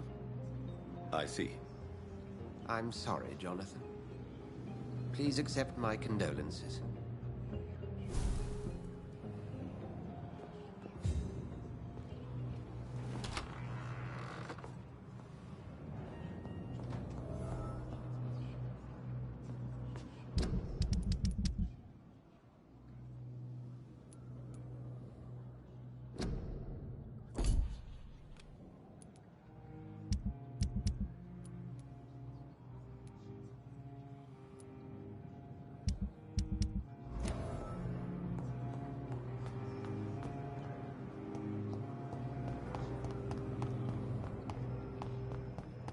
I never thought I would have to attend my murdered sister's funeral.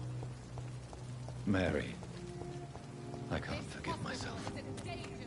I'll find the truth about what happened to us. I swear.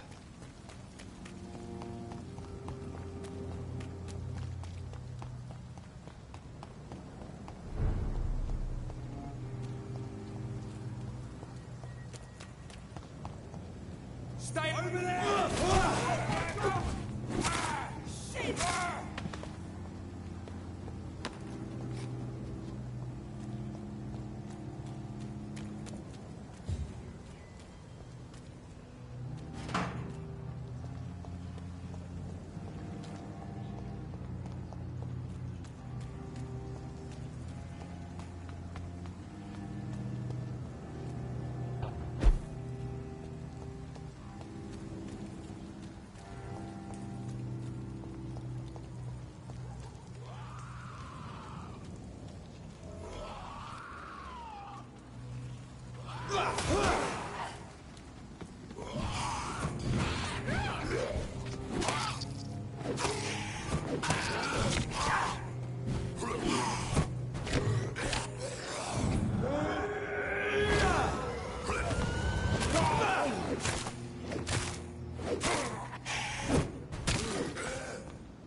Opium is one of the main ingredients of Strickland's medication.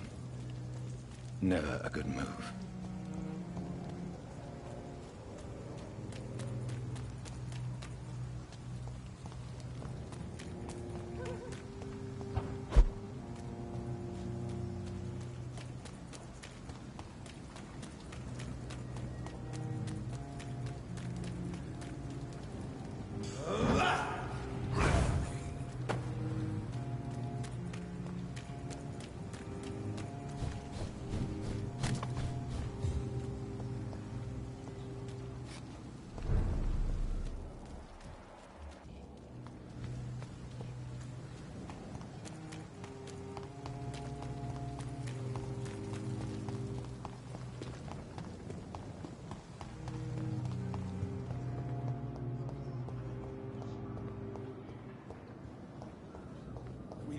Side, Dr. Reed. I know that Pembroke will fail and survive this epidemic.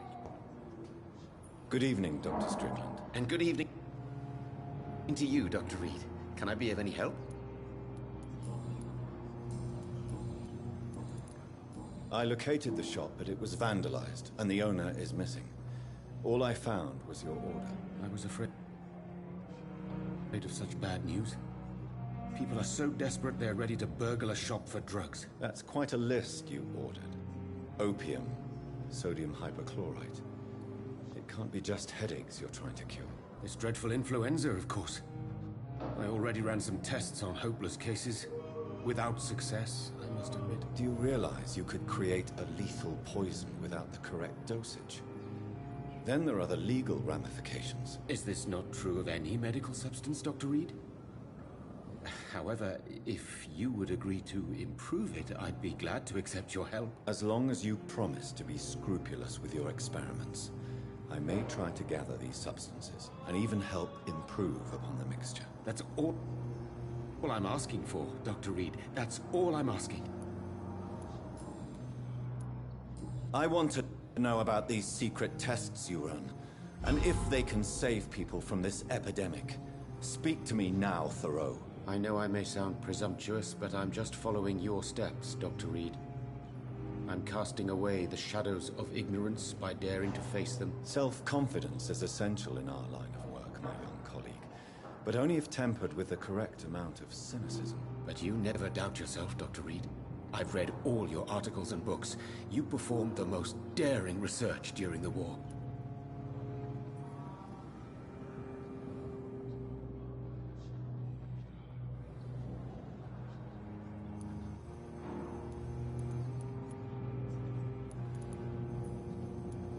You have my support, Dr. Strickland.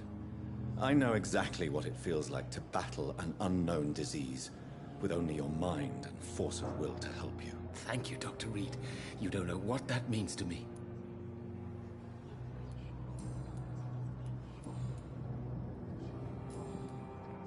Do you need my med— You don't have to worry about them. Goodbye, Dr. Strickland.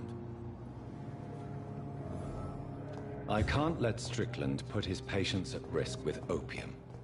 Perhaps an adjusted formula will deliver more of a placebo effect.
sister.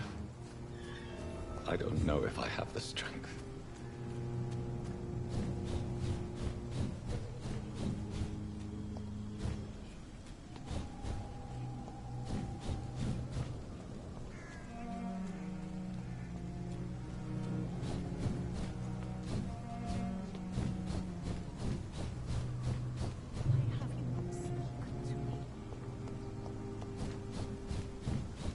Since I can't reveal myself to my mother now, I must find a discreet spot to attend the ceremony.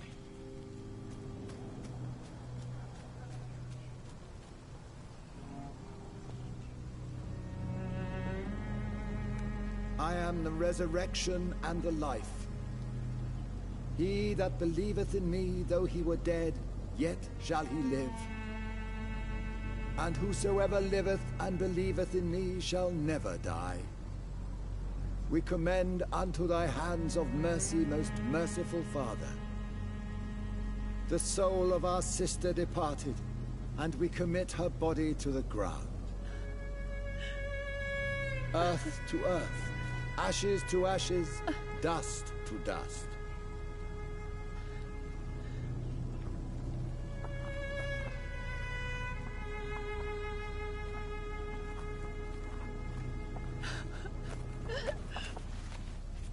Why kill my Mary and stick her here in this cold, god-awful place? These are the legal requirements for the epidemic, madam. Oh, Avery, I feel so tired. Please take me home. Yes, madam.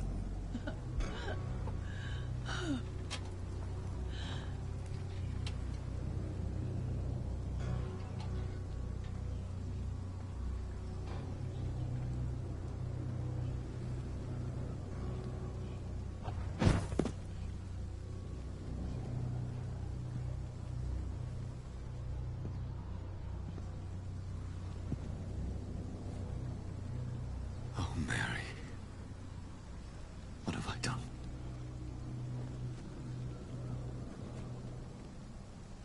If I could only change one thing. One thing. This is a nightmare. Jonathan, there is nothing you can do but accept it.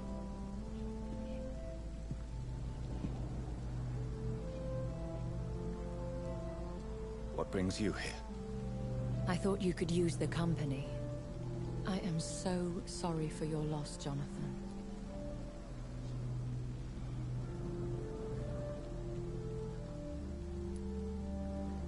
I wish the tears would come. But I'm empty. And I feel a hypocrite. Let your pain run free, Jonathan. Don't smother it. What you feel is your humanity. Don't be so quick to lose it. She had been scouring the most dangerous parts of London in search of me. And it led to her death. Jonathan, don't. I still hear her last thoughts. They echo in my head. Her mind shattered, and it haunts me. Jonathan, stop. Listen carefully. You must come to terms with this. You must learn to live with what happened. I'm learning. Every night is a new lesson. What I am, what I must do to survive. But my sister, she shouldn't have suffered because of my weakness. Don't you see?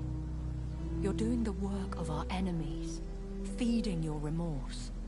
We are weakest when we grieve, and the guilt blurs our senses. And so this is why you're here. To warn me. You've felt this pain yourself. You too have endured this. I don't want to lose you, Jonathan. I've lost so many friends. Loved ones I cherished. Pray for Mary's forgiveness, if you must.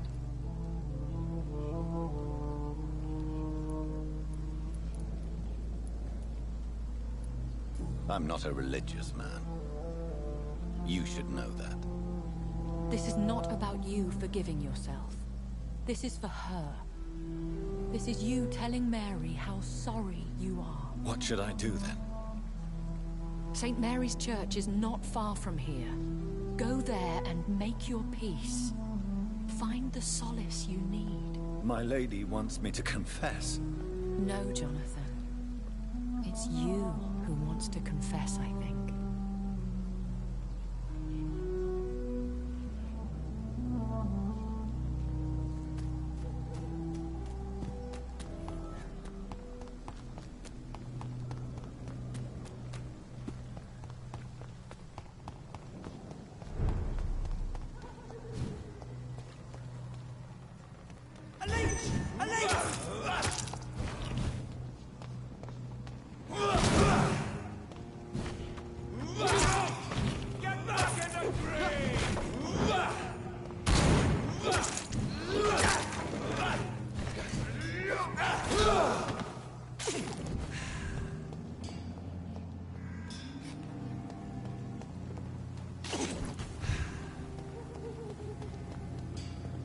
And off to church he goes, a newborn seeking divine consent to lick the blood from the soft and pointy crown. Who are you? Make yourself known. Newborn, you reek of guilt and pointless compassion. Shed your skin, forget your old weaker self. What do you want from me?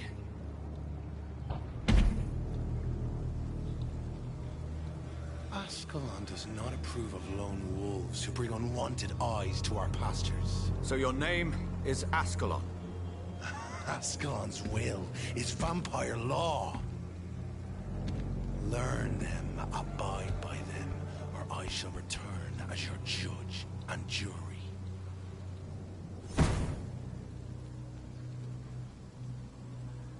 These immortals try my patience with their plans and unsolicited counsel.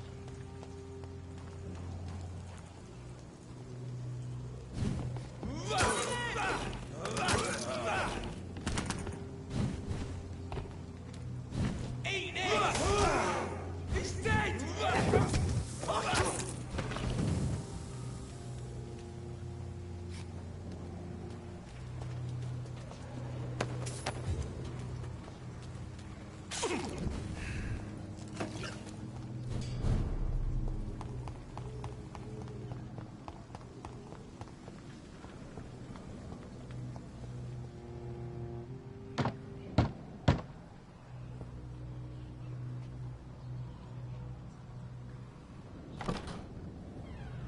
Yes? What is it that you want? I'm sorry to disturb you at such a late hour. No worries, my son. I'm still quite awake, having just returned from a funeral. Yes, I know. I've forgotten what I wanted. I don't know.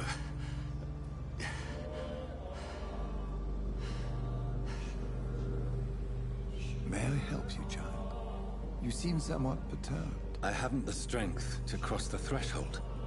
I wish to pray, to cleanse my soul. The church is shut by order of the bishop. But I'm still the vicar of St. Mary's, if that is any use to you, my son.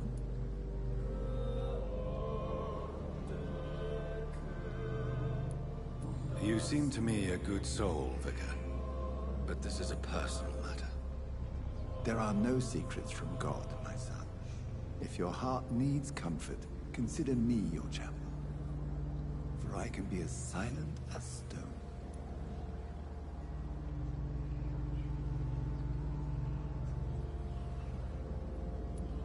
I've words for one departed.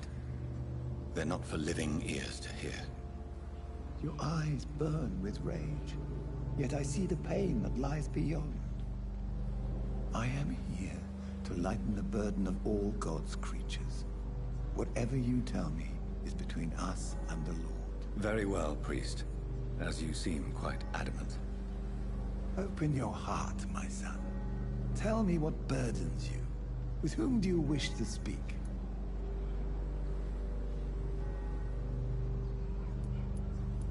She was my sister. You seem so troubled. by the loss of this girl. What happened to her?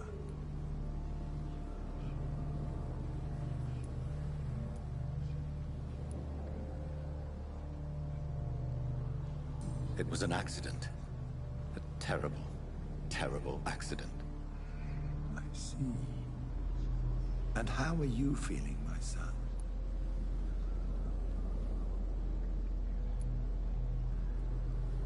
She died because of me. How do you think I feel? I have a final question for you, my son. This is of the utmost importance. Ask your question, Vicar. What would you like her to know?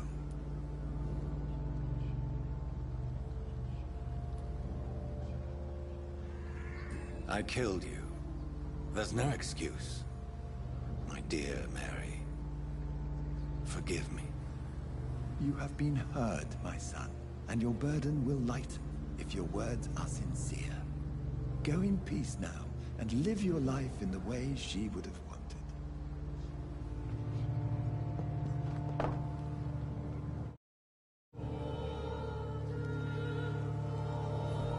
Whatever